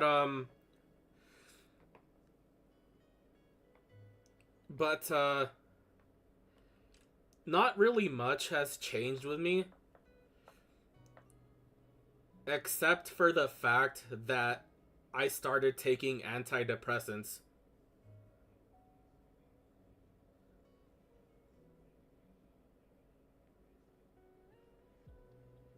Like, I've been just like, I haven't really, you guys really haven't heard much from me, but it's mostly just my days of being a sex slave in the Pokemon daycare is over. Yo, what? But I mean, but yeah, the pills are helping. Like, I'm less existential, I'm happier, and I've just been working a lot lately, too.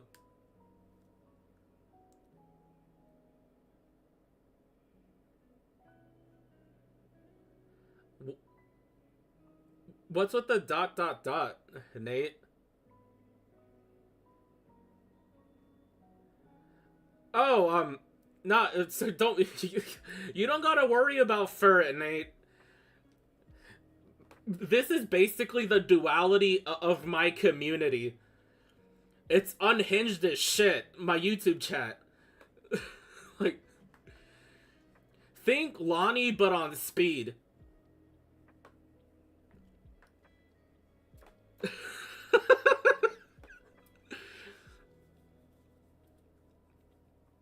But anyway, next card.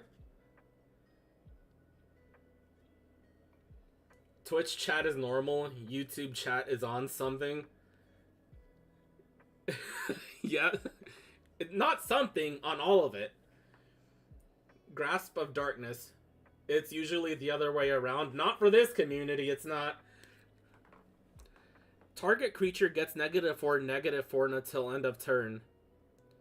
Well, I mean, most creatures don't even lower level. I think this would just kill anything outright. Let's be real.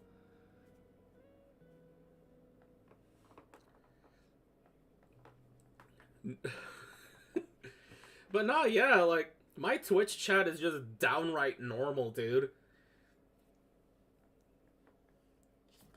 Inner Flame Igniter.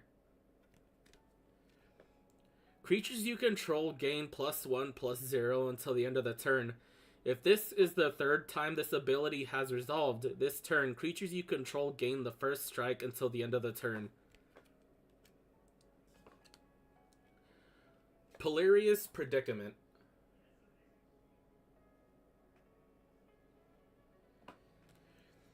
Each opponent sacrifices an artifact creature and non-artifact creature.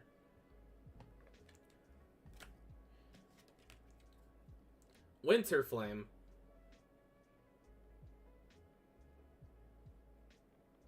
If it would focus! There you go. Choose one or both. Tap target creature. Winterflame deals 2 damage to the target on creature.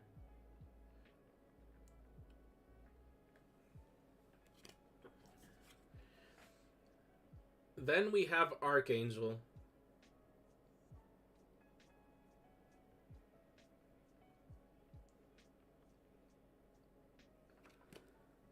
Flying Vigilance. A 5/5, not bad.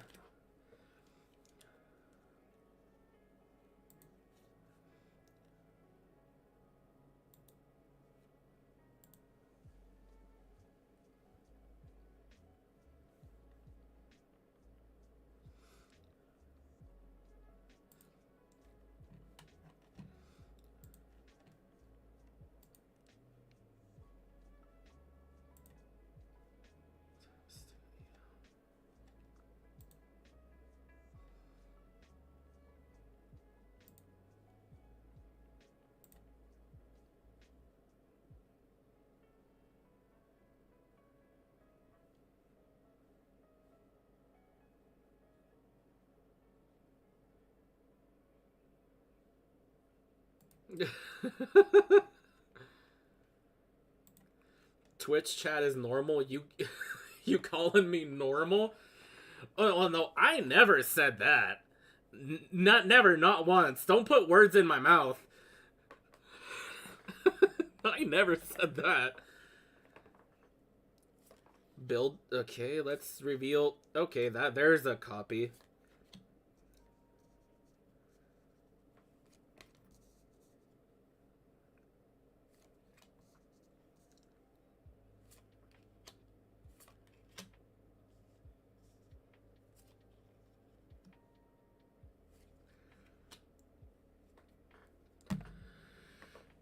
Whew.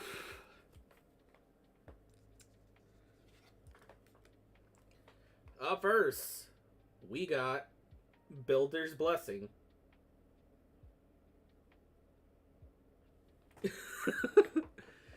Untapped creatures you control get +2 to their toughness. Twitch chat, what's going on, Iron? The YouTube chat, hey Iron, dude, tell us about how I fucked a sea urchin yesterday.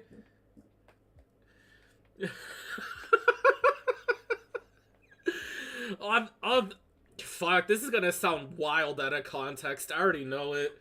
I mean, it already sounds wild within context. Now imagine it out of it.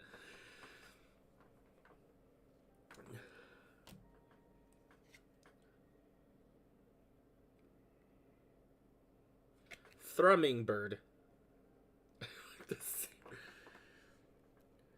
Whenever Thrumming Bird deals combat damage to a player, profilate, you may choose any number of permanents and or players with counters on them, then give each other a counter of a kind they already there. YouTube gave birth to the best Iron quotes. See, death threats do work. Iron 2022. Ah, yes, the absolute fucking bangers that I said back then. See, death threats to work. There really hasn't really been any new quotes, has there? Like, have I mellowed out since then? Hold on a second.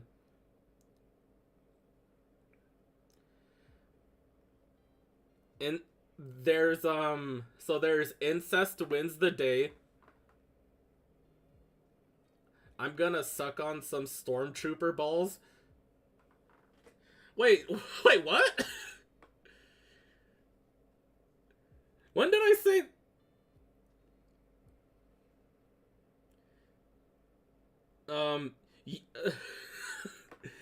You curious George motherfucker, stay in the ball, you cocksucker. I think it was a Fallen Order stream or some shit, yeah. And then there's also this motherfucker eating beans.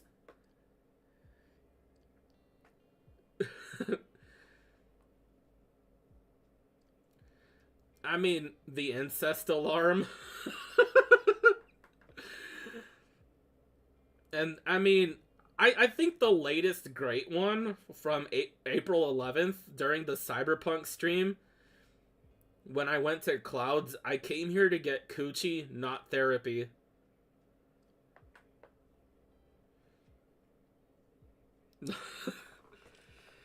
Not that therapy's... So I added a thing to the... So to my Discord server, I added...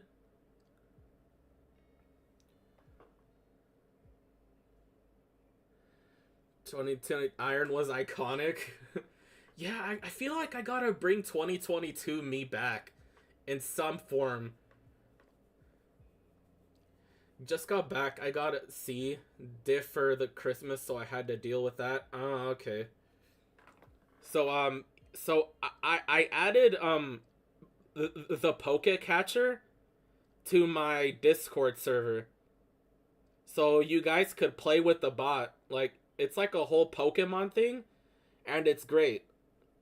I tested it out, and it works. It was a lot easier to figure out how to use than I thought, to be honest.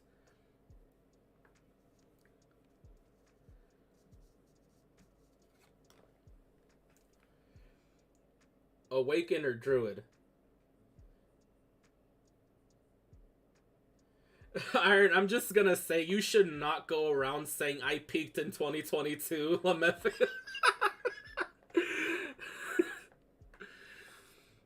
Fucking hell, you're right, man.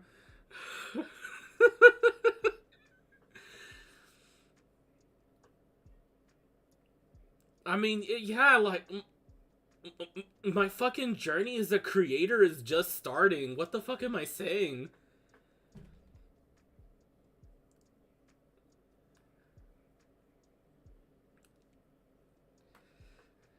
Like, I'm only just starting, man. Like, shit, what am I saying? But, you know, Interesting to know when so also who the fuck peaks in 2022? Apparently me. No, I'm kidding. Apparently me. But as I started this YouTube stream, I climbed back up to 2,223 subs. I'm fucking pulling a Corey Kenshin right here, dude. Cause I'm pulling a Corey Kenshin right now.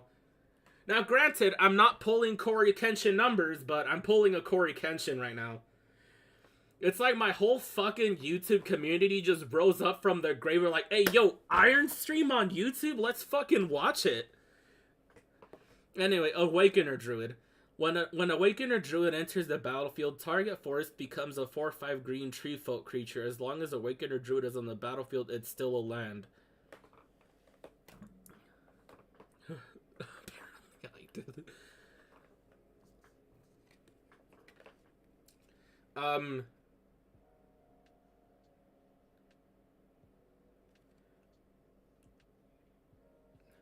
Nephalia Smuggler, I think that's how you say it.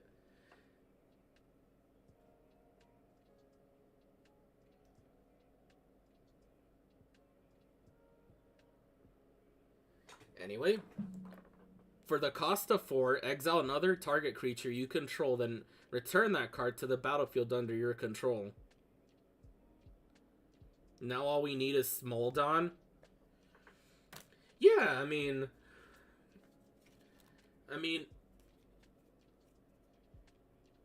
I could go for some Nephalia, TBH. Well, I mean, you are certainly in the right side of town for it, Ben. You are certainly on the right side of... Riverwheel Aerialists.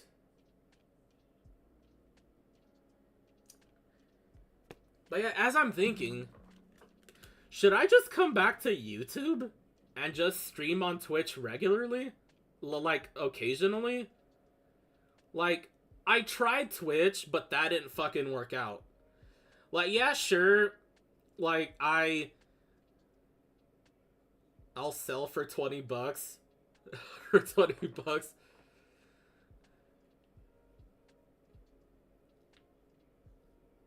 I mean, okay. Like, I'd say alternate. Yeah, I mean, I could do like a stream on YouTube one day and then a stream on Twitch the next. I mean, once I was gonna like keep this as a surprise, but I'm almost close to getting all the money I need for my new PC. Yeah. I mean, if you look at the bottom left-hand corner, that's my Twitch username.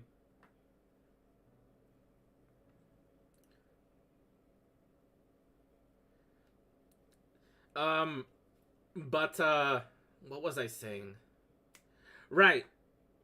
I was saying, once I build my PC, I'm gonna get a new streaming software. So I've been waiting a year for nothing. To be fair for it, I've posted a lot on the community tab. I'm live over on Twitch. Like, I put stuff on there, but that's besides the point.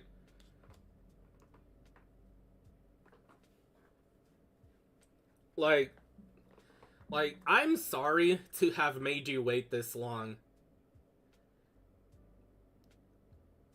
I don't look at community tabs.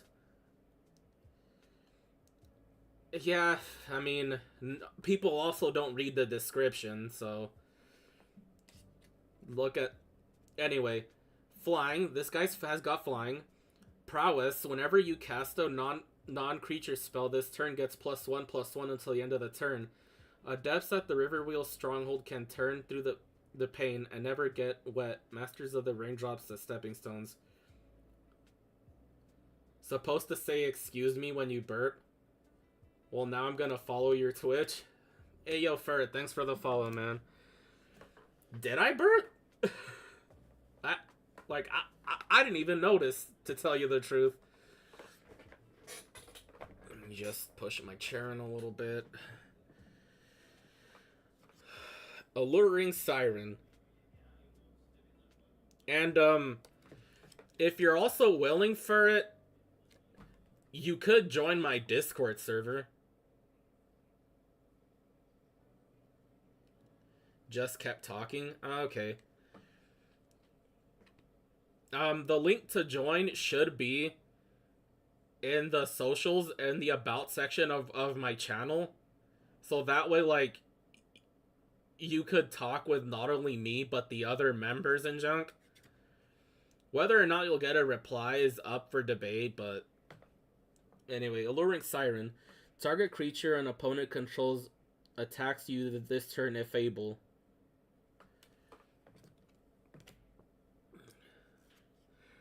Dragon's Eye Savants. Morph. Reveal a blue card in your hand. You may cast this card face down as a 2/2 creature for 3. Turn it face up anytime it's for its morph cost.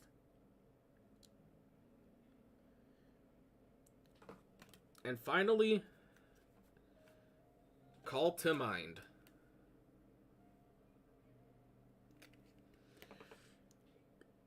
It's hard to say which is more satisfying. The search for that missing piece or fitting the piece into place. Evo Ragus. Anyway, I'm gonna go use the restroom, but I'll still be in YouTube chat so we can still talk. So that way, like, but I won't be long.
fucking hurt.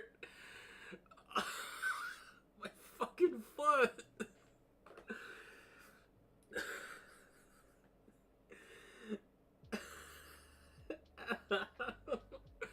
My poor fucking toes, dog. Oh shit.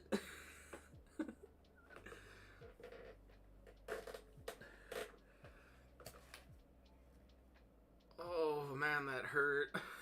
That hurt.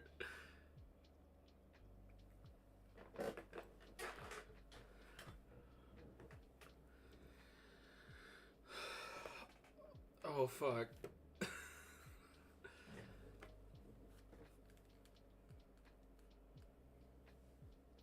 Oh. Oh, that was awful.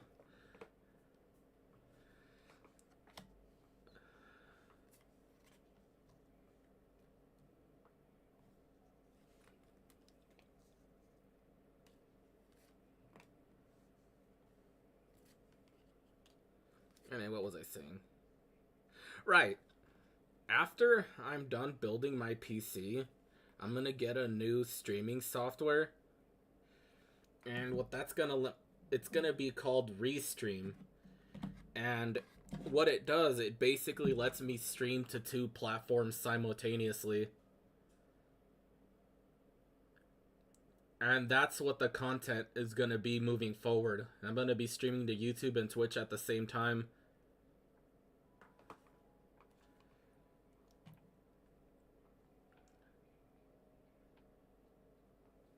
So,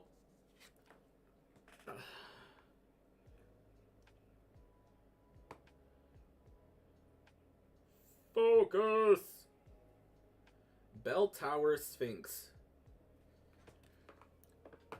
Flying. Whenever a source deals damage to Bell Tower Sphinx, that source's controller puts up that many cards from the top of her library into her graveyard.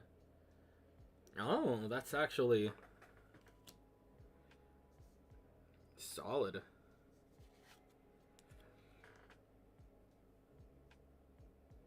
Mind control. Enchant creature. You control enchanted creature.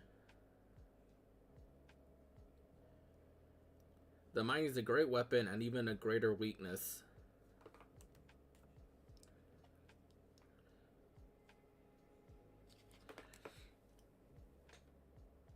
Spire Spine. There we go. Bestow 5.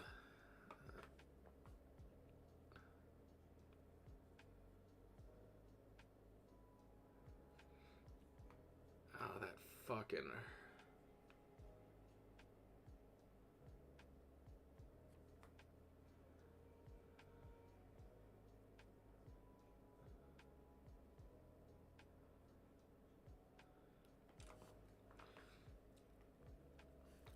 If you cast this card for its bestow cost, it's an aura spell with enchant creature. It becomes a creature again if it's not attached to a creature.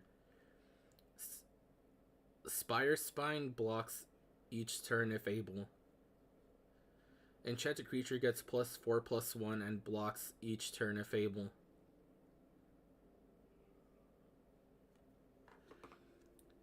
Okay.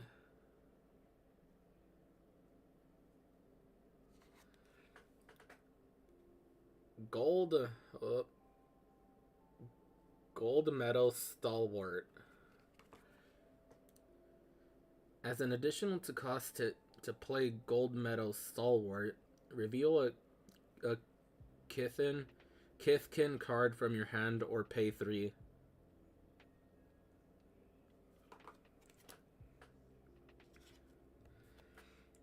Peak Eruption. Destroy target mountain. Peak Eruption deals 3 damage to that land's controller.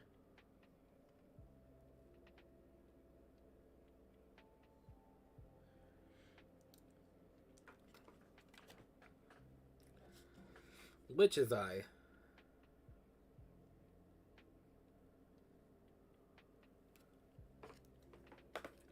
Equipped creature has 1. Tap scry to 1 card, look at the top of your library, then you may put that card in the bottom of your library. Equip 1.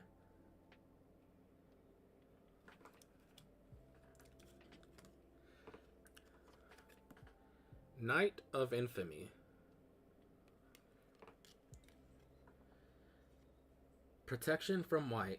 This creature can't be blocked or targeted, dealt damage, or enchanted by anything white. Exalted. Whether a creature you control attacks alone, that creature gets +1/+1 until the end of the turn. Oh, its flavor text is your laws like your laws like your bones were made to be broken.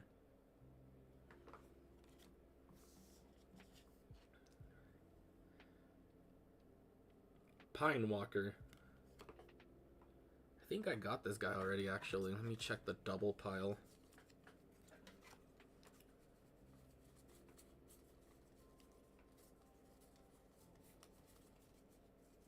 Okay, and let me check the card pile of cards I've already gone through.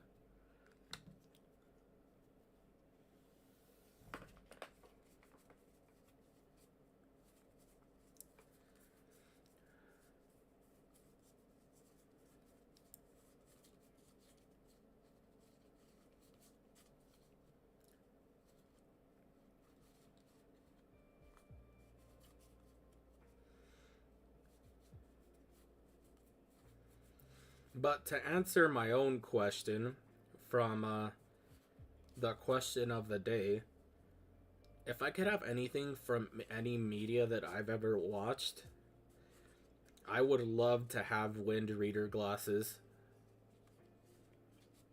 It's from, those are from the anime Fairy Tail, and it does what its name says it is. It lets you read at super fast speeds, and the glasses help you process the information about what you just read. So you could read, yep, Pine Walker. You could read at incredible speeds. And you could be done with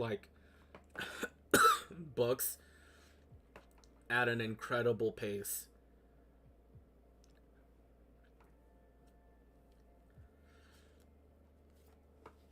Chill of Foreboding.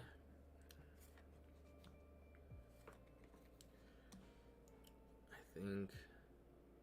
Yeah, I almost lost that card.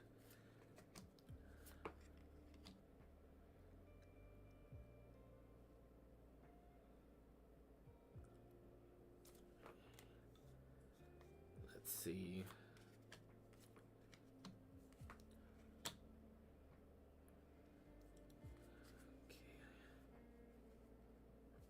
Okay, let me just... This guy's a... This guy... This guy... And then... we can start this stack over here.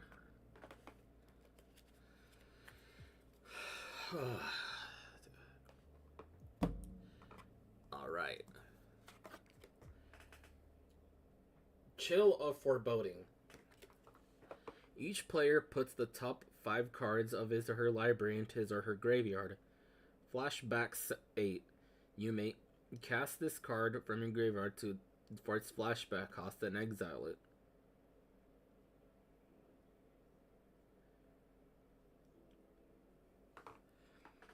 Okay, let's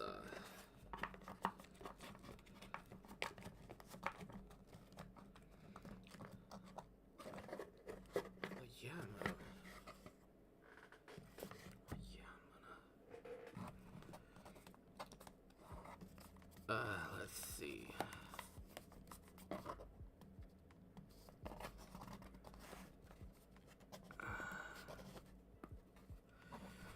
Can I please? There we go.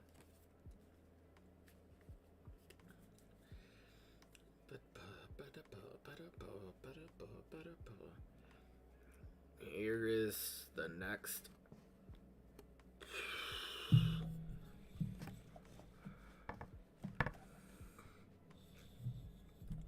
Can I? Christ. Here in a bit, like around like 7:50, no, 8 o'clock. Here we go. I'm gonna go, oh crap, salad. I'm gonna go and make myself a burrito. Not like those microwave ones. Okay. Acidic slime. Death touch, which means if it blocks, the attacking creature also dies. Any amount of damage, any damage to this deals to a creature is enough to destroy it. When acidic slime enters the battlefield, destroy target artifact, enchantment, or land.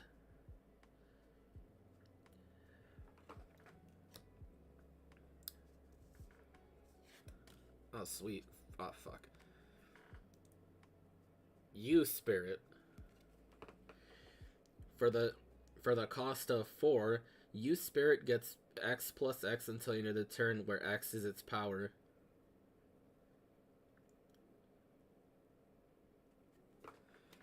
Okay, so that could be good, actually. Terashi's Grasp. Destroy target artifact or enchantment. You gain life equal to the converted mana cost.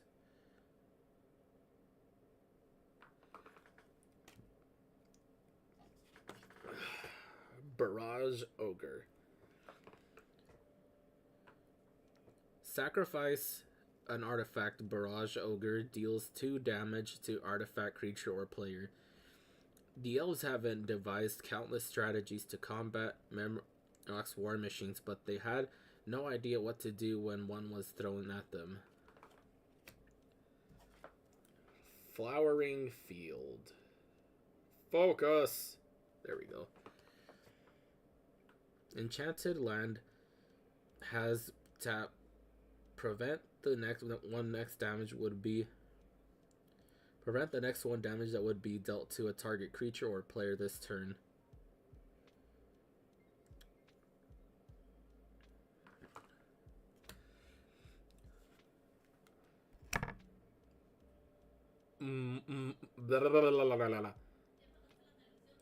Militia Bugler. Vigilance. When Militia Bugler enters the battlefield, look at the top 4 cards of your library. You may reveal a creature card with power 2 or less than among them and put them in your hand. Put the rest of the bottom of your library in a random order.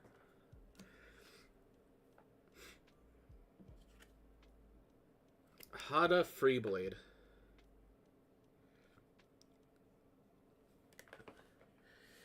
Whenever Hada Freeblade or another ally enters the battlefield under your control, you may put a 1/1 counter on Hada Freeblade. Your control.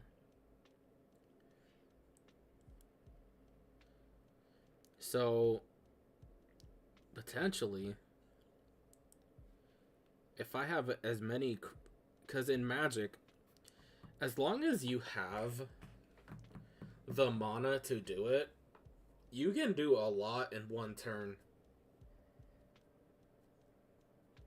So, if I'm able to just continuously churn out monsters, this dude's gonna get ridiculous fast.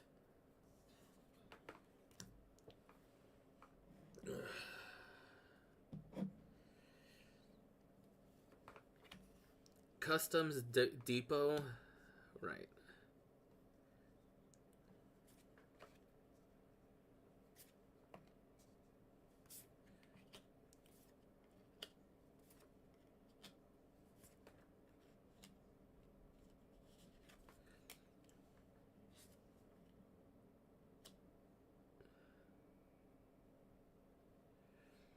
Okay. Next for 8 cards.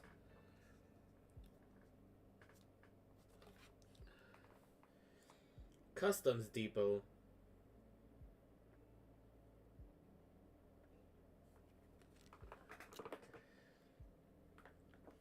Whenever you play creature spell, you may pay 1. If you do, draw a card, then discard a card from your hand. Not bad.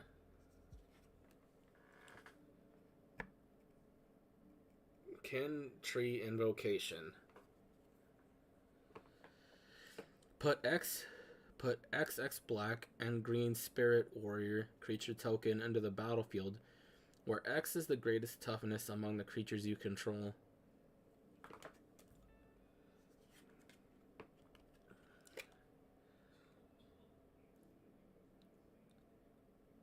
Saprazan Breaker, I think that is. Put the top card of your library into your graveyard. If that card is a land card, Saprazan Breaker is unblockable this turn. Unblockable.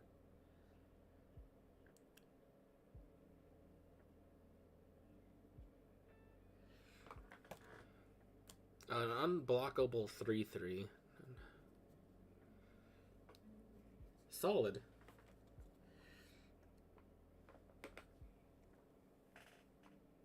Thundering Kreatok, I think it's called.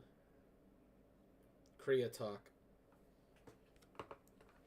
Trample. When Thundering Kreatok enters the battlefield, other creatures you control gain trample till the end of the turn.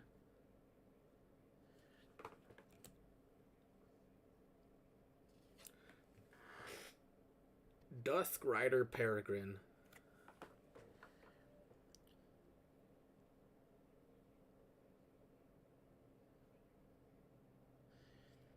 Suspend flying protection from black. Suspend 3.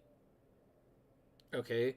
Rather than cast this card from your hand, you may pay 2 and exile with 3 time counters on it. At the beginning of your upkeep, remove a time counter. When the last is removed, cast it without paying its mana. It has haste.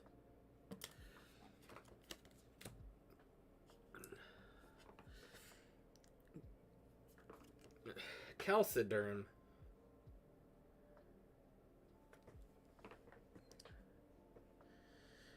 Shroud. This creature can't be the target of spells and abilities. Vanishing 4. This creature enters the battlefield with 4 time counters on it. At the beginning of your upkeep, remove a time counter from it. When the last is removed, sacrifice it.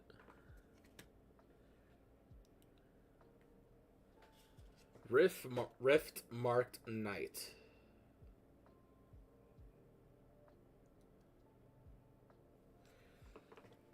Protection from black. Flanking. Whenever a creature without flanking blocks this creature, the blocking creature gets negative -1/1 until the end of the turn. Suspend 3. When the last time counter is removed from Rift Marked Knight, while it's exiled, create a 2/2 Black Knight creature token with flanking protection from white and haste. I said white, right?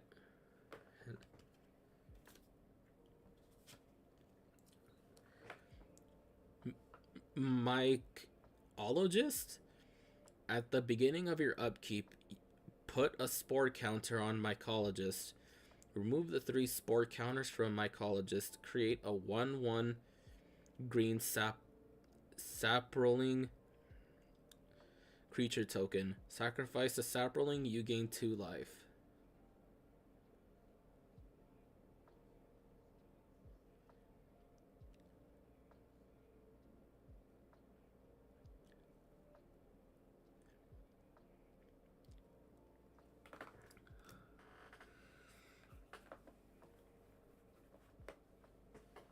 Okay. 1, 2, copy.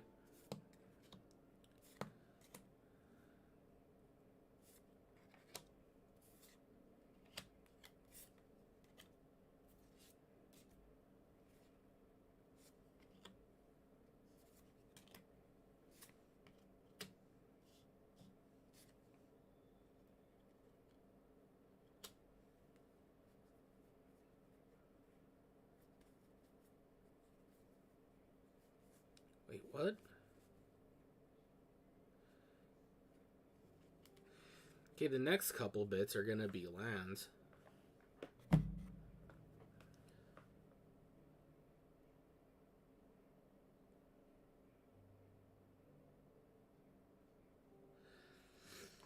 Let me check my emails real fast.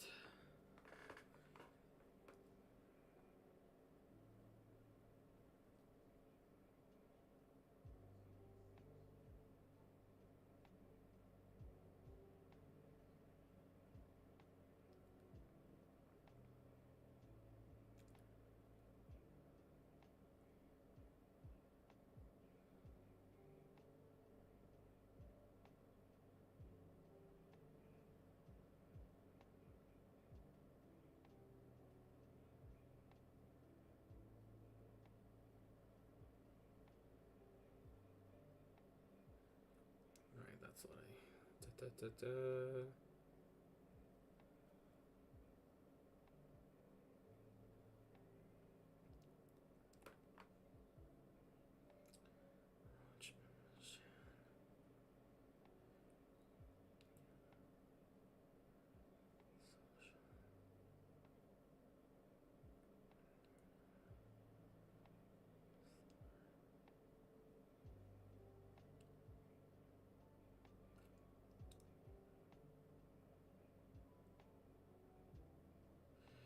Oh, sweet. My shirts are gonna be here tomorrow.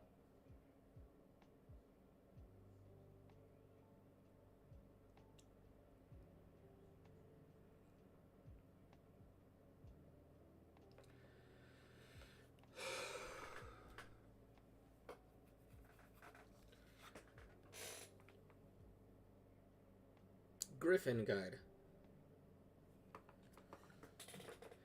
Enchant creature. Enchanted creature gets +2/2 and has flying.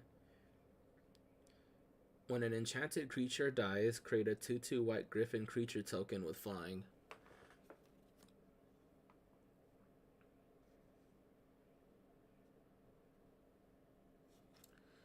Okay, Saltified Recluse.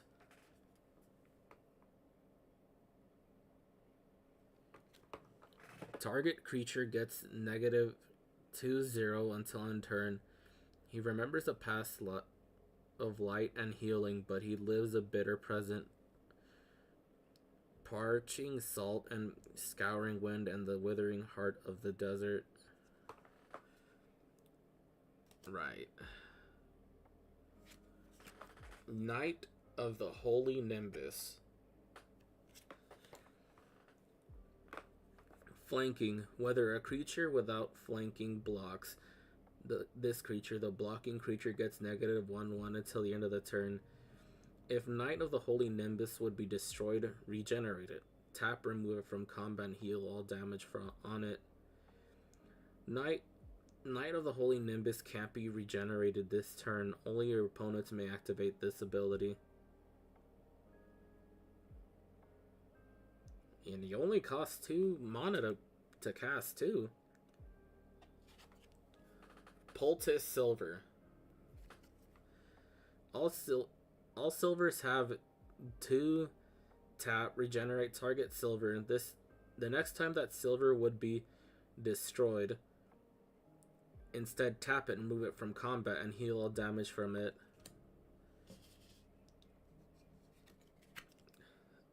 Stormfront Ritters? Yep, Ritters. Flying. When the Stormfront Ritters enters the battlefield, return 2 creatures you control to their owner's hand. Whether Stormfront Raiders or other creature you return to is on your hand from the creature, create a 1/1 white soldier creature token.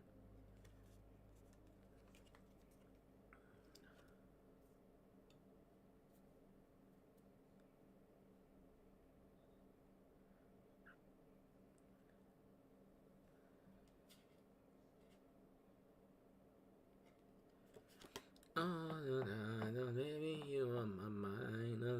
The feeling is fine. Can't you see? Oh, you for me. Oh, we are just meant to be. Anyway, Salt Blast. Destroy a target non-white permanent.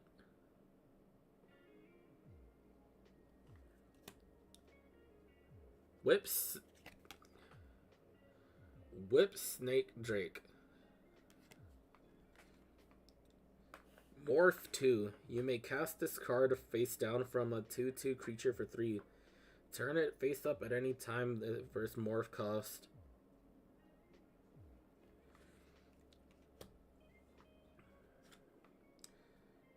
Sharper Parasite. Oh, crap.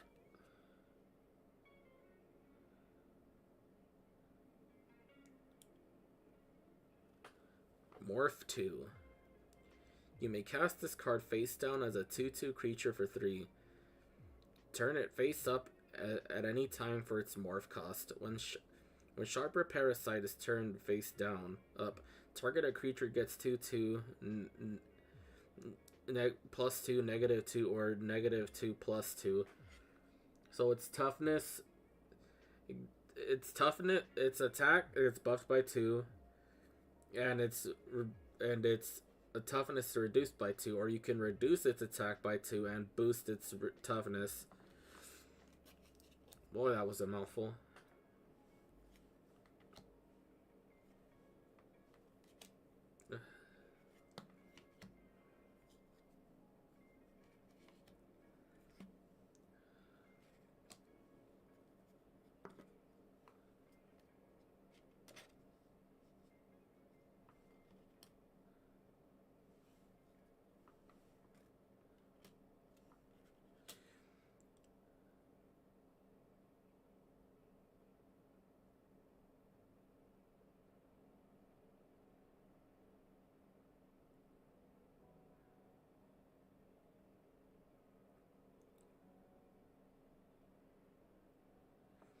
Okay, so we have a whole mess of lands right here.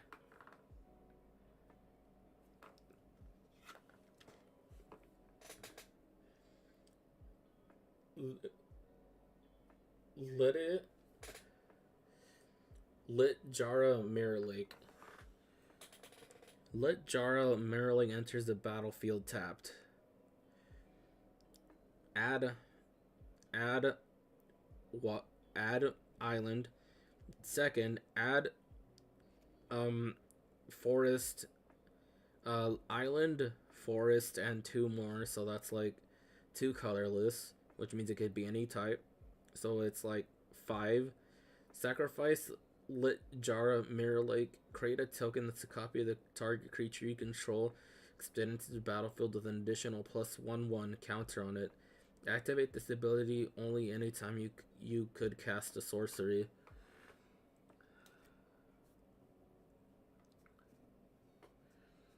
Man, now that I think about that microwave burrito, it's making me crave it.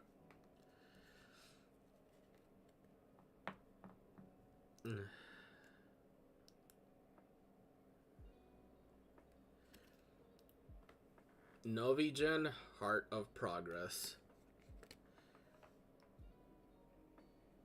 Oh! There's 2 right here. Okay. Okay, let's replace that with that.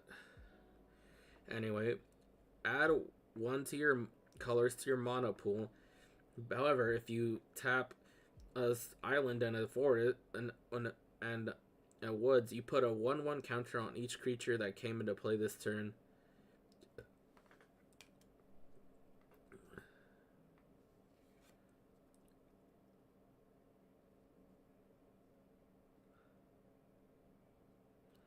Great Hall of Starnheim.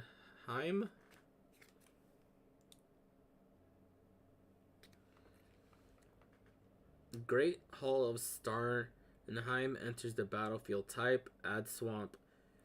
If you pay a swamp and 2 plains, sacrifice Great Hall of Starnheim and a creature you control. Create a 4/4 white angel warrior creature token with the flying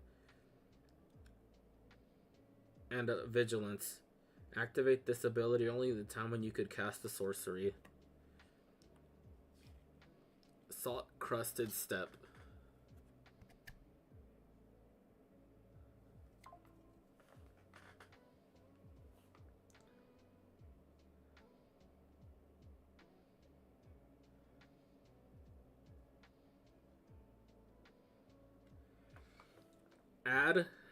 Add colorless.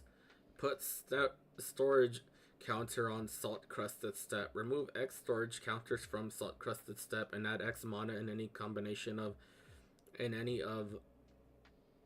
forest or plains.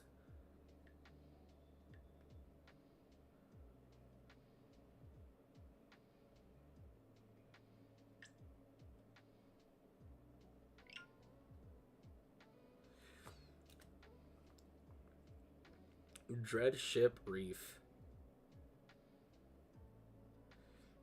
which we will do when I get back. Let's see, image.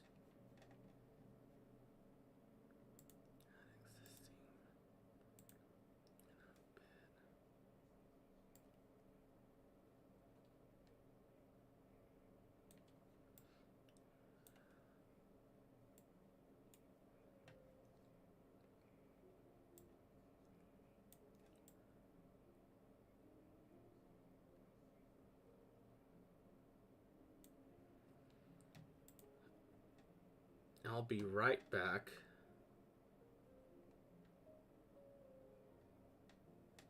I'm gonna go eat some food.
setting it up right now. I'm just gonna I have returned.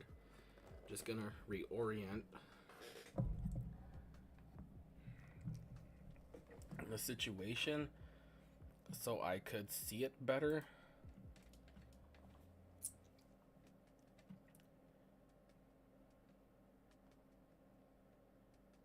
Let's see. Discord.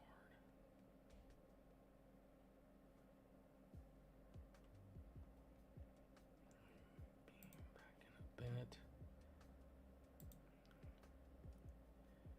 Nintendo Switch. Let's do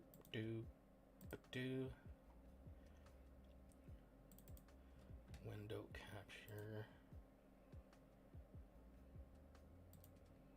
Boom. Okay. Stream starting soon. I am. I'm just setting it up so that way it'll do the thing so I could see it. Okay. Oh, right. Mexico. My camera's shut off. Let me just... There we go. You know, you guys calling me Taco Boy can be taken severely out of context. You know that, right?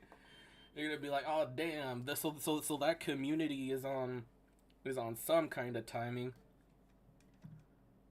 Let me just throw her out of the way. Who wants to send me a free Griselbrand?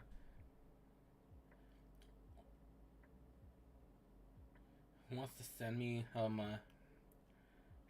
a free Griselbrand or Orbog Tuma Yog for my mono EBH deck?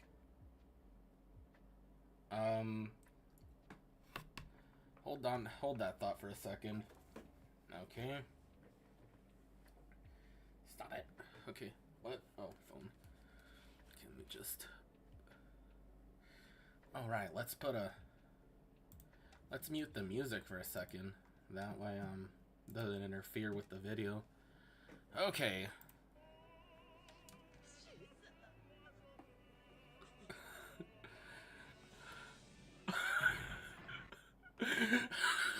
Oh, that's foul, dude. That's foul. Jeez.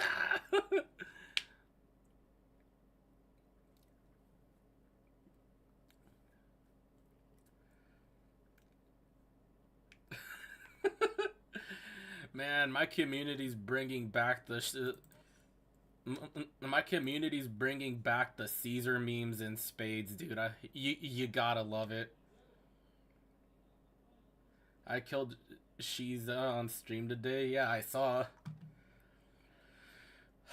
Oh man, dude, my favorite character from Battle Tendency. I have a whole mini playlist of vids you need to react to. Well, the next YouTube stream could be a react stream. You know, like, so that, and just like pass it along to everybody. That way,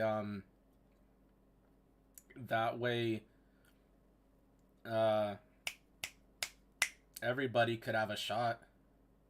Can I watch 7 short videos? I mean, yeah, sure. I mean, I have Discord pulled up, so just send me the videos. I mean,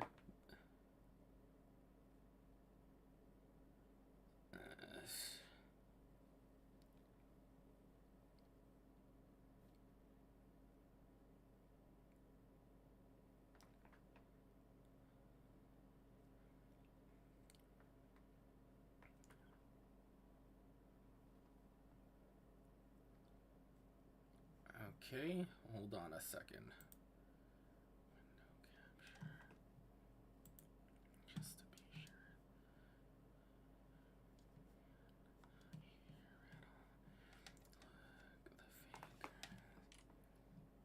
Let's see.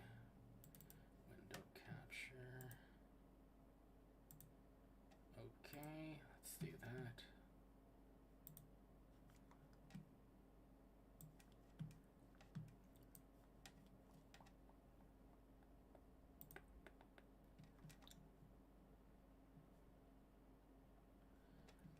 Okay, so we just...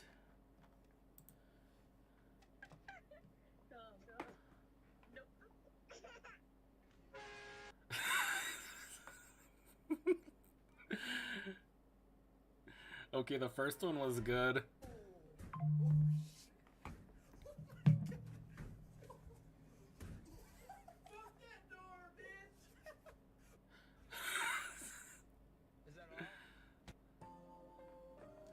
It wasn't all.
Get fucked.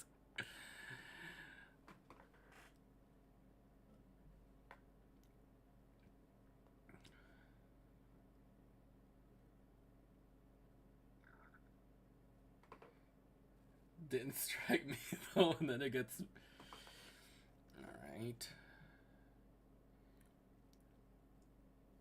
Let's go back to just chatting.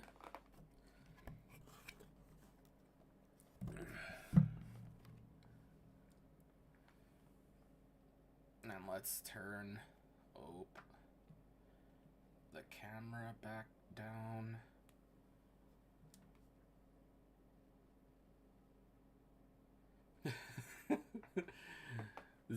Zeus, fuck, I missed Thor, I got you, fam. Oh, man. No, but yeah, we could totally do a React stream at some point. You guys just need to, like, put it in the stream submission tab of my server. I think there is one. And then, I'll have a mod compile them into a playlist. Anyway. Dreadship Reef. Add colorless. Put a storage counter on Dreadship Reef. Remove X storage counters from Dreadship Reef and Xmon any combination. Oh, this could be actually fucking crazy if I play it right. What does Luigi taste like? Iron 2022.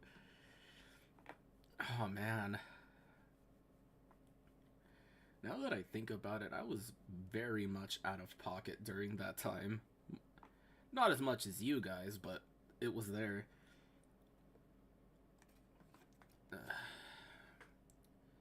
Elfheim Place. Elfheim Place enters the battlefield tapped. Add a forest or a colorless to your mana pool. If anyone's more out of pocket than me, we got beef. Oh, do I have somebody to introduce you to, Sophia? My homie Lonnie. Part of the reason why, like, I have such a huge, like, resistance to, like, out-of-pocket stuff is because of him.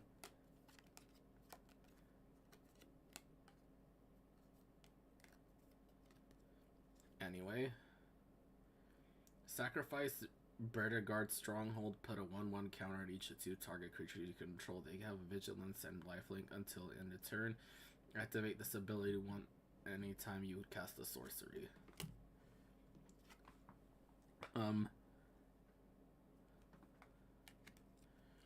Vitu-Ghazi, the city beat. So the city tree.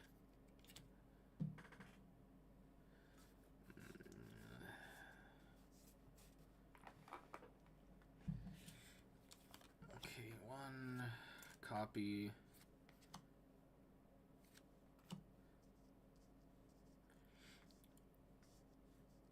Okay.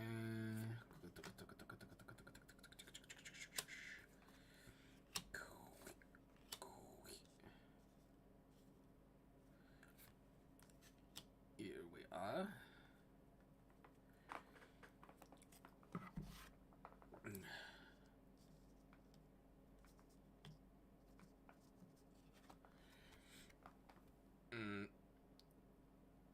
Jwar Isle Refuge. Jwar Isle Refuge enters the battlefield tapped. When Jwar Isle Refuge enters the battlefield, you gain 1 life. Mystic Monastery. Mystic Monastery enters the battlefield tap. Tap, add island, mountain, or plain.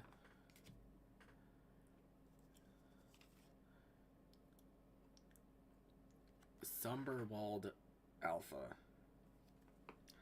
Whenever a creature you control becomes blocked, it gets +1/+1 until end of turn. Target creature you control gains trample until the end of the turn.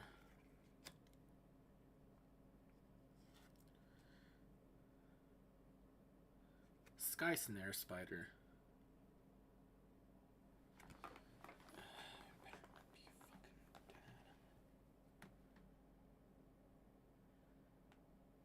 It's just Jake sending me TikToks. EA is back. EA is, oh yeah, the EA Palace subplot. Vigilance. Attacking doesn't cause this creature to tap reach. This creature can block creatures with flying. The only thing ill-tempered more than a griffin in a web is a spider that must subdue it.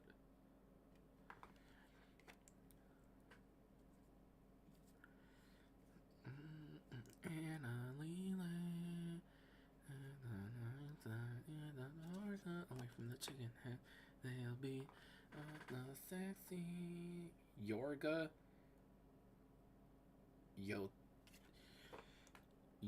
Yoraga Invocation. Each creature you control gets 3/3 until the end of the turn. Must be blocked this turn if able.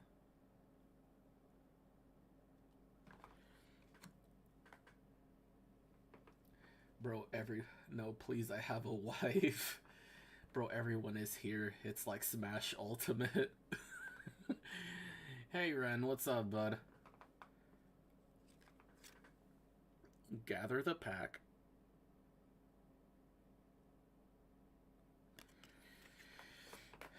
Reveal the top 5 cards of your library.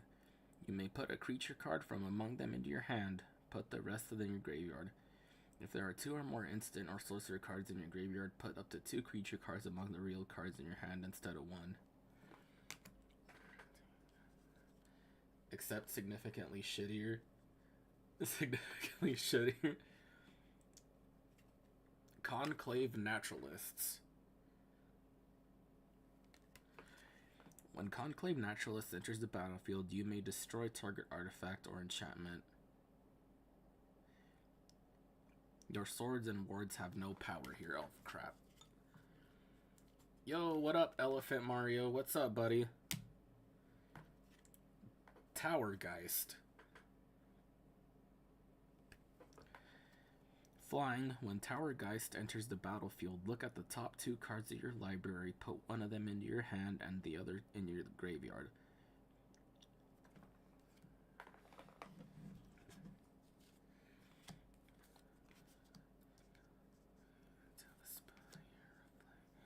Distant sparks until that's still unnamed. Bear this torch in the cold of the night. Search your soul and reawaken the undying light. On that day when the sun fell away, stretching out. Bro doesn't even flinching shit like Elephant Mario in chat anymore. XD. Doesn't even like. And I got this soda. I mean, yeah, I guess I just built up a resistance to it.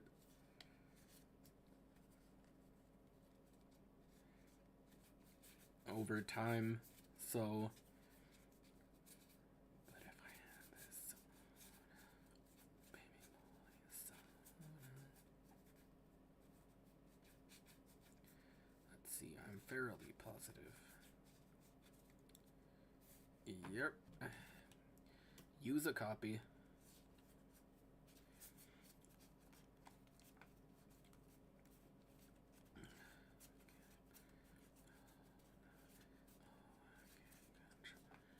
The YouTube chat is the redheaded stepchild of the Iron Clan. Oh, for sure, dude.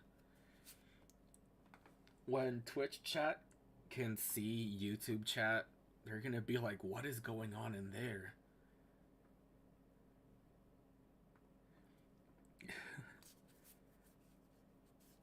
Exclusion Mage. I'm fairly positive there is a copy of that card. Scion. Because, it might have been early, but it can't really hurt to check. Danganronpa, I'm actually, I believe I'm fairly close to beating it, because the final trial isn't that against Monokuma?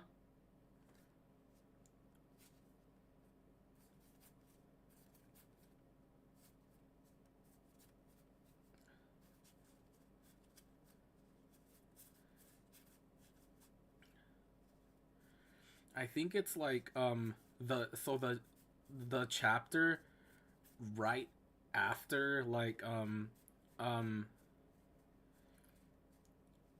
fuck. Hold on, I'm blanking so hard right now.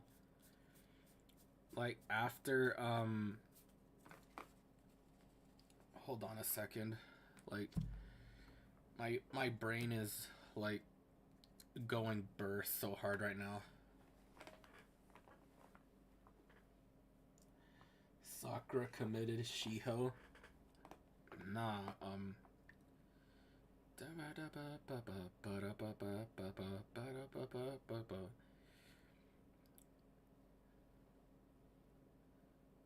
let's see.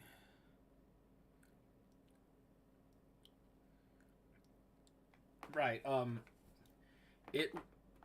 at the part after like Kyoko like pretty much condemned Makoto to being the one to being executed, being framed for the death of the new body that they found in the fucking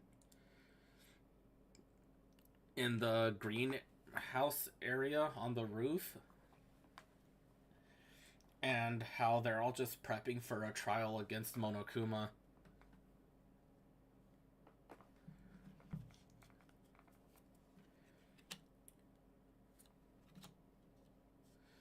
So I could very well be close to being done with the game. I'd be executed for Kyoko Mami.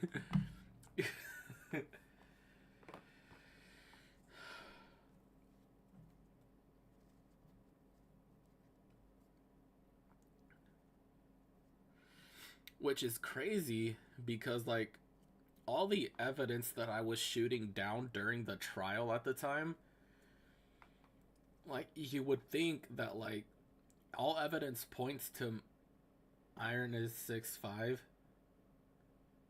horizontally. What?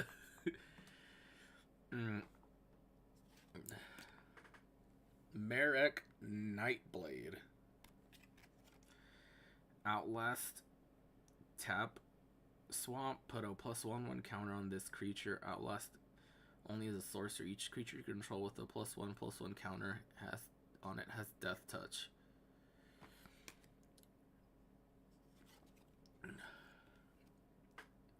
Caribou Bloodsucker. Wherever a creature you control with toughness of 4 or greater dies, each opponent loses 2 life and you gain 2. Tap 3, sacrifice another creature, put a +1/1 counter on Caribou Bloodsucker.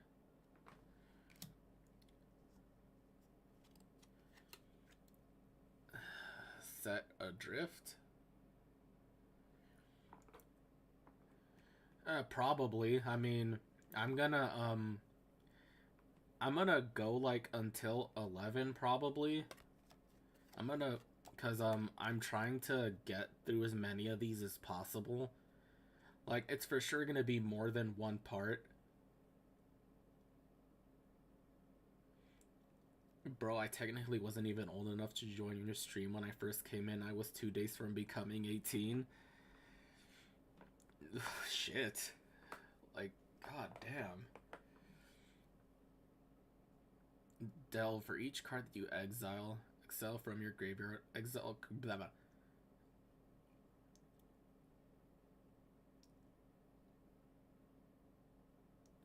Banned? Oh, okay. Well, at the time. Each card you exile from your graveyard while casting this spell pays for 1. Put a target non-permanent on top of its owner's library, then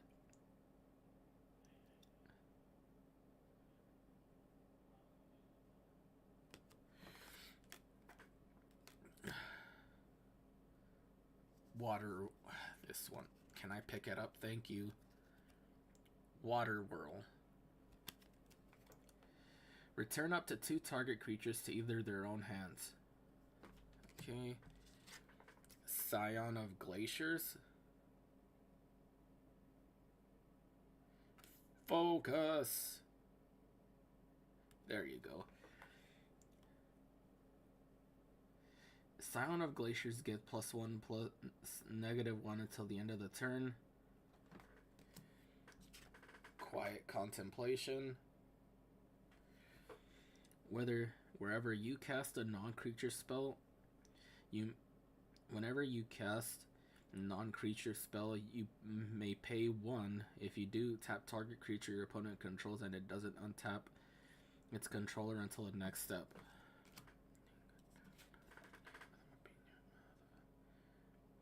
Mistfire Weaver.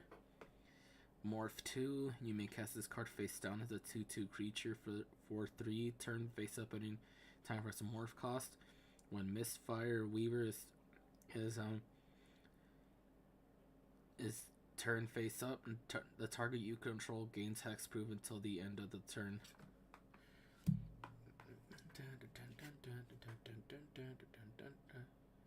Dragon's Eye Savants.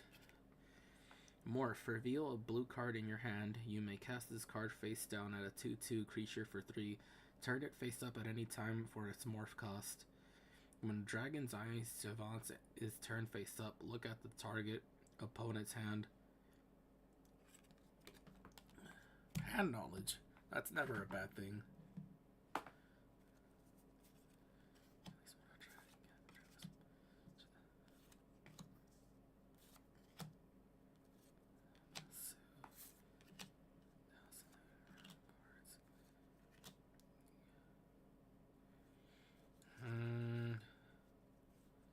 Should I?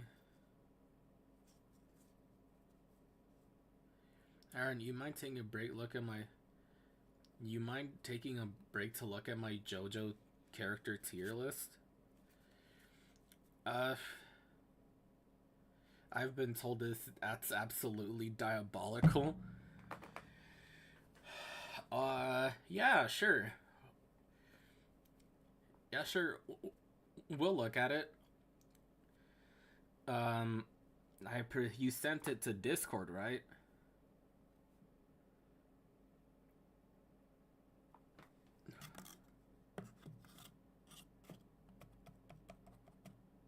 Yes, I did. Okay. Alright, let's get a look at this bad boy.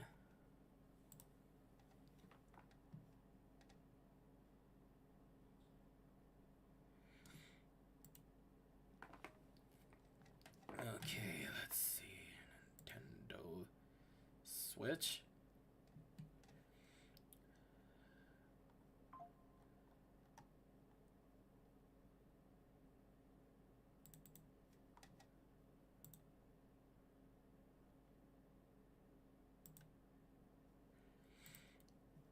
Okay. I too have posted in the Discord.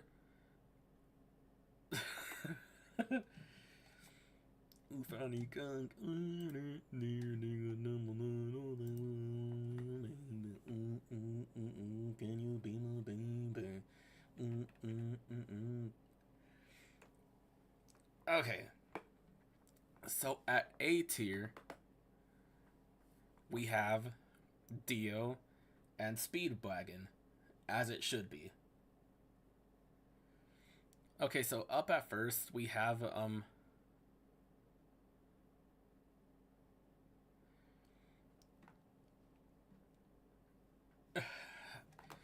okay, so at first, we got Dio and Speedwagon on S tier, which, as it should be. We've got Will, Irina, and Jonathan at A. Solid. We got Bluford and Tarkus at B. Understandable. Danny should be higher, but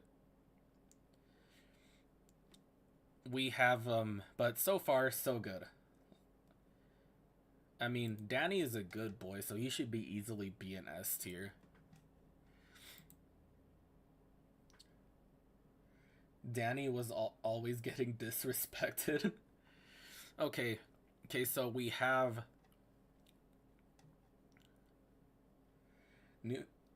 new tier is for characters I didn't rank or don't remember. Oh.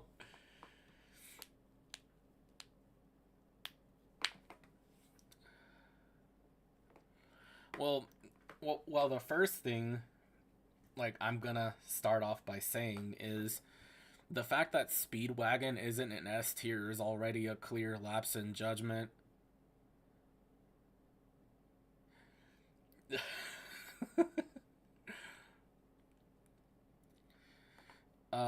We got Lisa, Joseph, and Stroheim and Irina and S tier.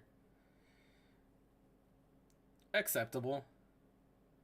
This is based on part 2 appearances, to be fair. Okay, that makes more sense.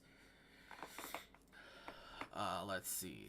We on A tier, we have AC/DC, Speedwagon, and Wamu. Fair.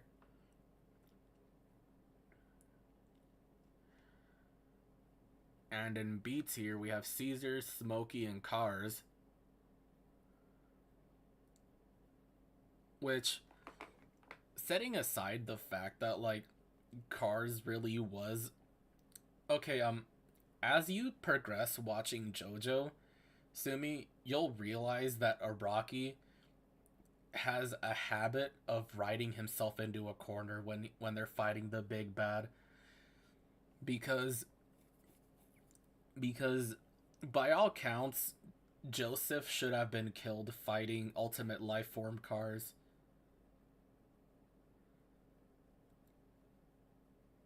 Like, dude was just too OD. But he launched him into space via Volcano, so the ancient Aztec gods of fitness. In C tier, we have who I believe is straight, so the German soldier, Santana. Let's see. Oh, fuck, what's her name? Fucking Joseph's wife. What's her name? I'm blanking.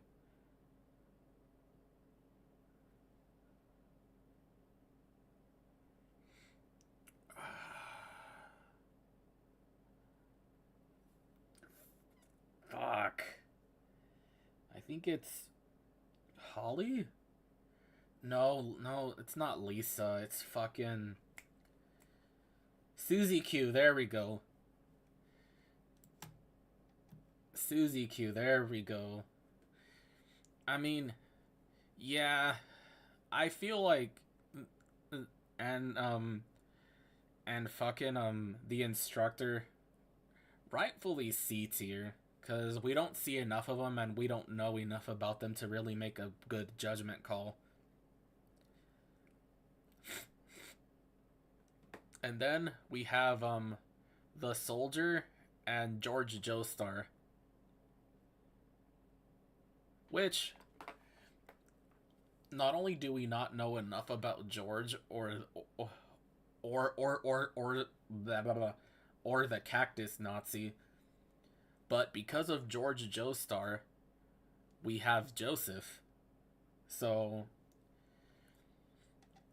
D tier, but he helped in the in in the inception and quite possibly one of the best JoJo protagonists in the anime. So, and then finally we have the new tier, which that one vampire that guards the other two pillar men's room. As quickly as he showed up, he left. D tier, but he has an S tier grandkid.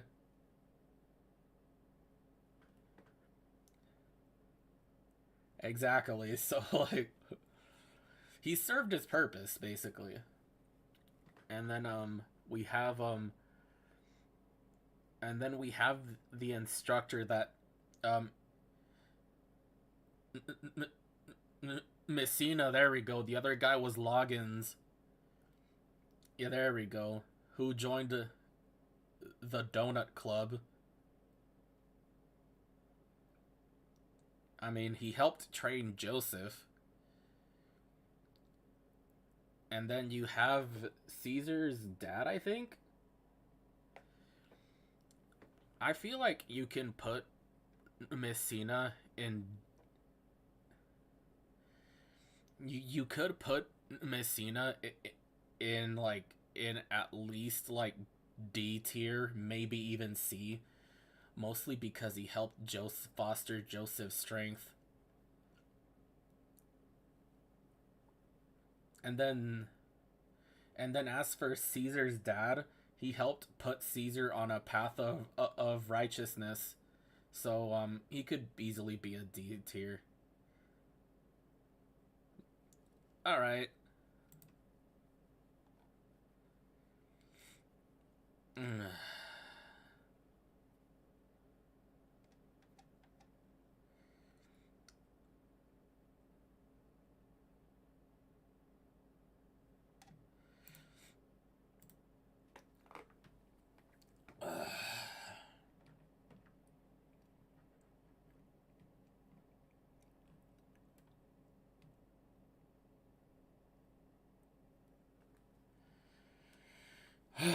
Ote.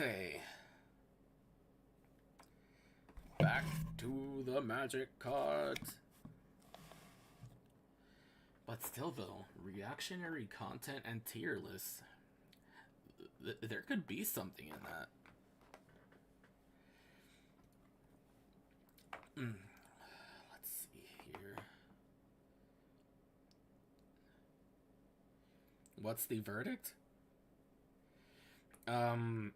Iron Sama, please, not so much respect. I can't handle I can't handle compliments that well. But honestly, diabolical, yes, but factually correct for the most part.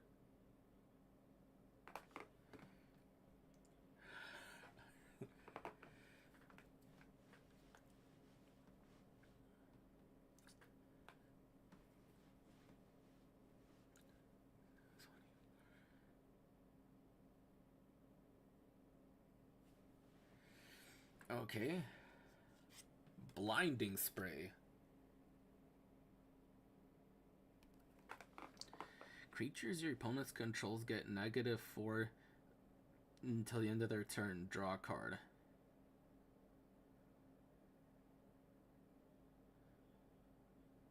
Until end of turn.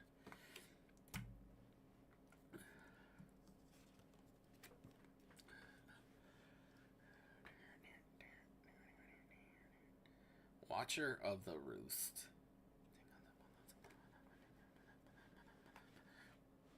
Flying, morph, reveal a white card in your hand. You may cast this card face down as a 2/2 creature for 3. Turn face up at any time for morph cost. When Watcher of the Roost is turned face up, you gain 2 life.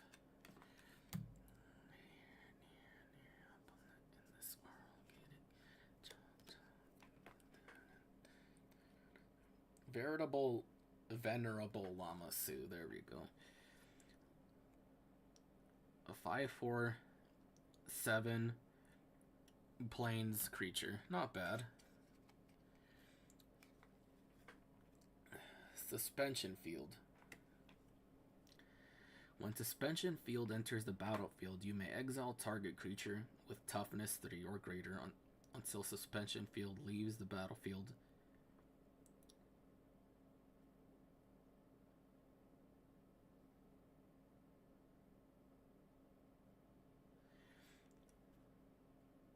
You're telling me this creature is into plains? Exactly. It's a plain sexual. There we go. Plain sexual that doesn't. You know what? We'll brainstorm on that one. We'll workshop that one. Dazzling Ramparts. Tap target creature. I've seen plain girls that don't gotta defend yourself.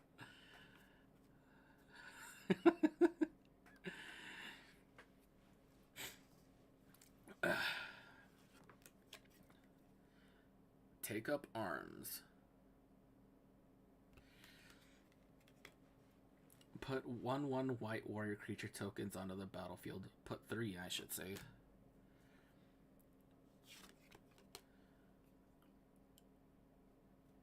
Oop. Watcher of the Roost. Morph, reveal a white card in your hand. When Watcher of the Roost is turned face up, you gain 2 life. Dope. God-favored general. Does the Roost want to be watched? Well, yeah, I mean, how will the Roost be safe if it is not watched?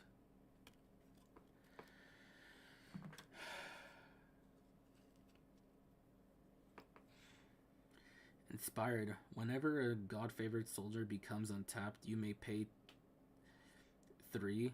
If you do, put 1/1 white soldier enchantment creature tokens onto the battlefield.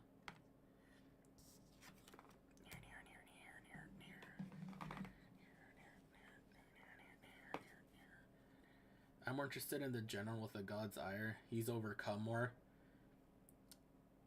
Yeah. Hold on a second. Yep.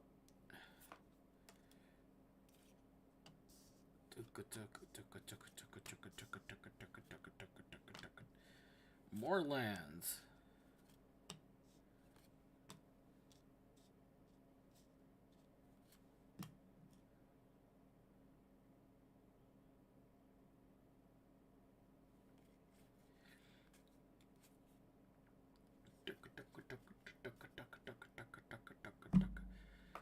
Anyway, let's start with this one.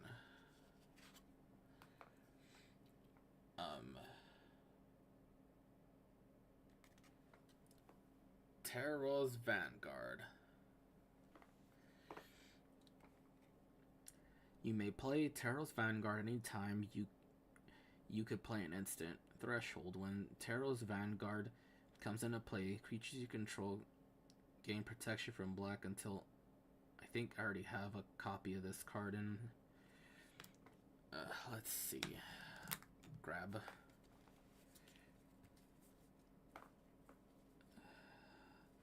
How long ago was it? I sure hope it's not too long.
Nope, doesn't look like it.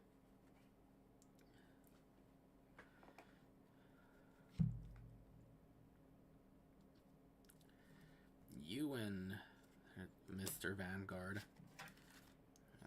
Let's check the thing. In this world, get it, Joe, Joe.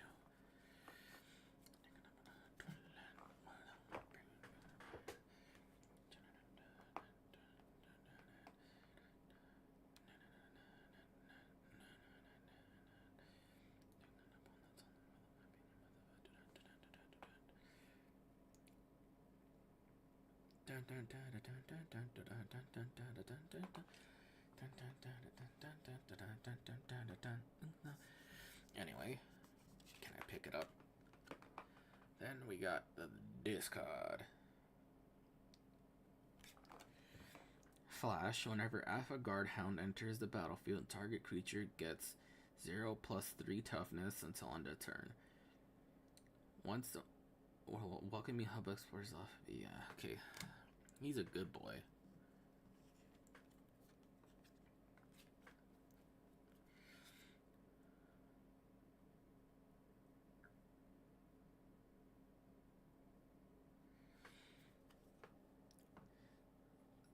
Scammar Elder Hall enters the battlefield. Tap. Add Forest. Tap 5. Sacrifice Scammer Elder Hall up to the target creature you don't control gets -2/2 until the end of the turn. Create 1/1 green elf warrior creature tokens. Activate this effect only cast sorcery. Oh, okay. Copy. Shivan Oasis. Shivano in battlefield tapped. Add a mountain or forest to mana pool. Kazandu Refuge.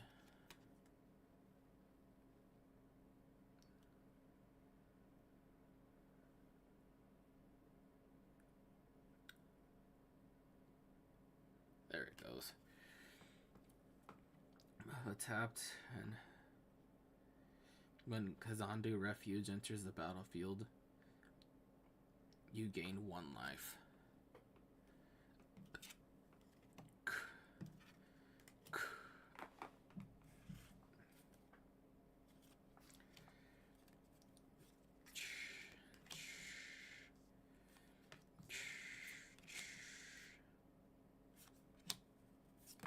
Oh, son of a...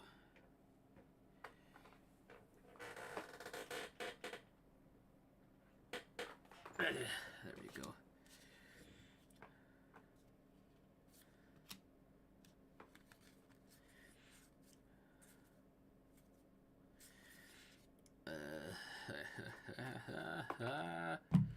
Anyways.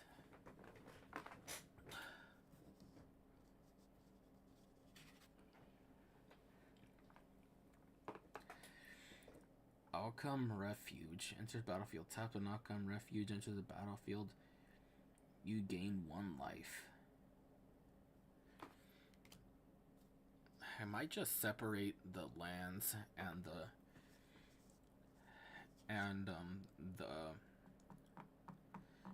thing after I'm done here. With lifelink, damage dealt to this creature. Alright, War Oracle. I didn't show you it. Damage dealt to this creature also causes you to gain that much life. Renown 1. When this creature deals combat damage to a player, If it isn't renowned, put a +1 counter on it and it becomes renowned.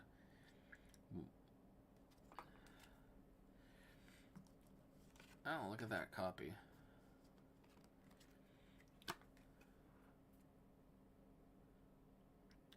Substantiate. Turn a target spell creature to its owner's hand.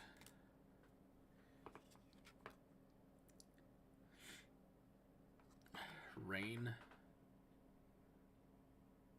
of Revelation. Draw 3 cards, then discard a card.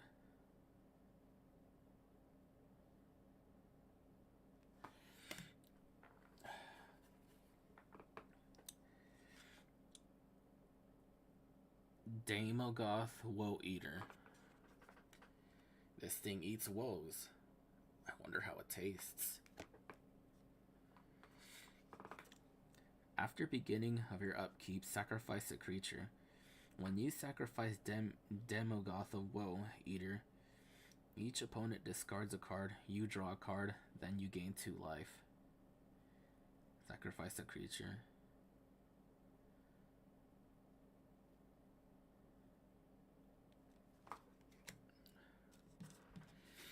Umbral Juke.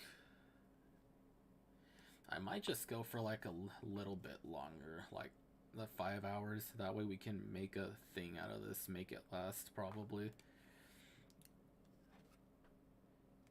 Zephyr Boots.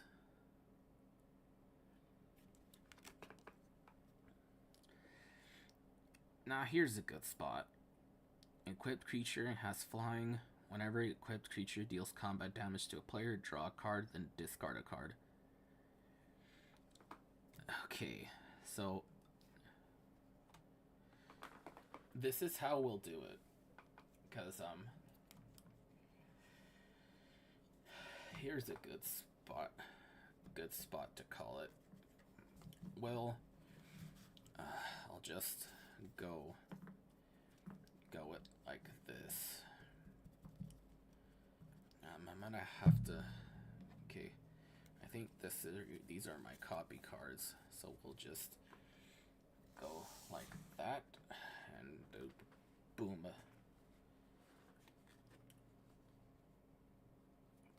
Oh, fuck me. Okay.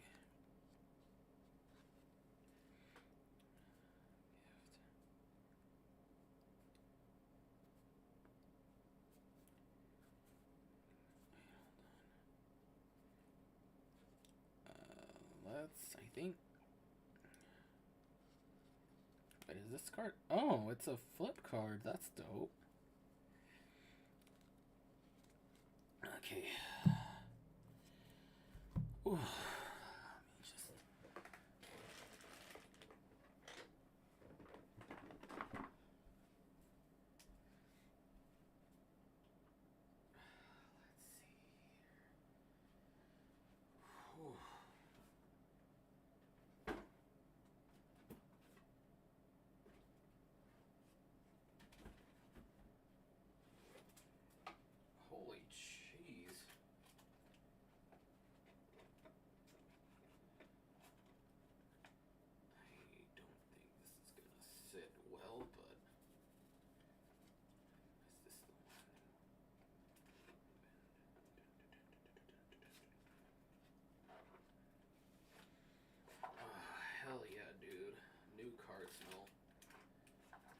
Into this later.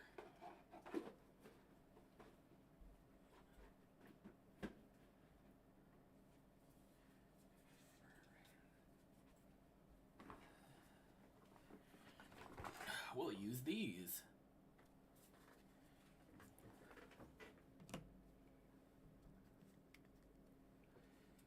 See, these are the cards that I've looked into.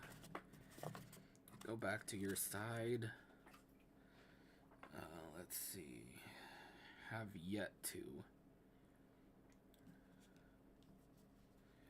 Okay, let's do this. And separate the copies.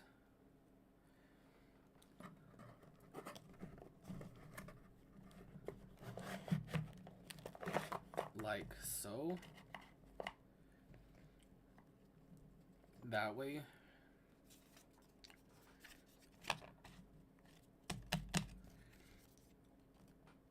then we'll do it like this for the cards we have yet to look through.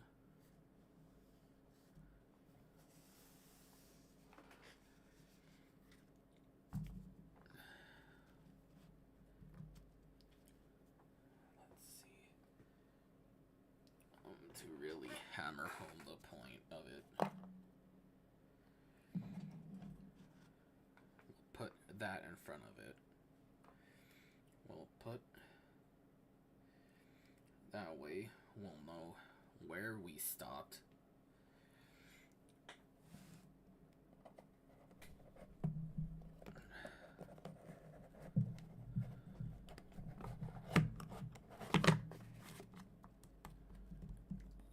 Javolda.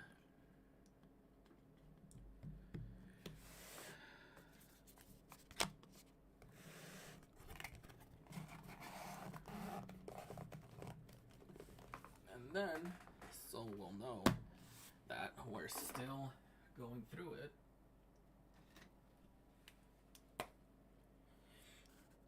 We'll put a dash like that we're still going through it. Let's see. Nah, that is not even fucking legible. Wait, I think I have a pen in my pocket.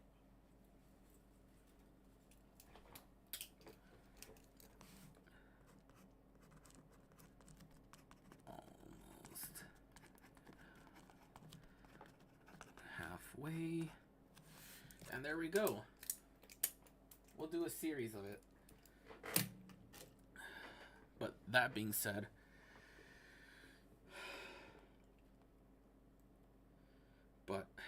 being said,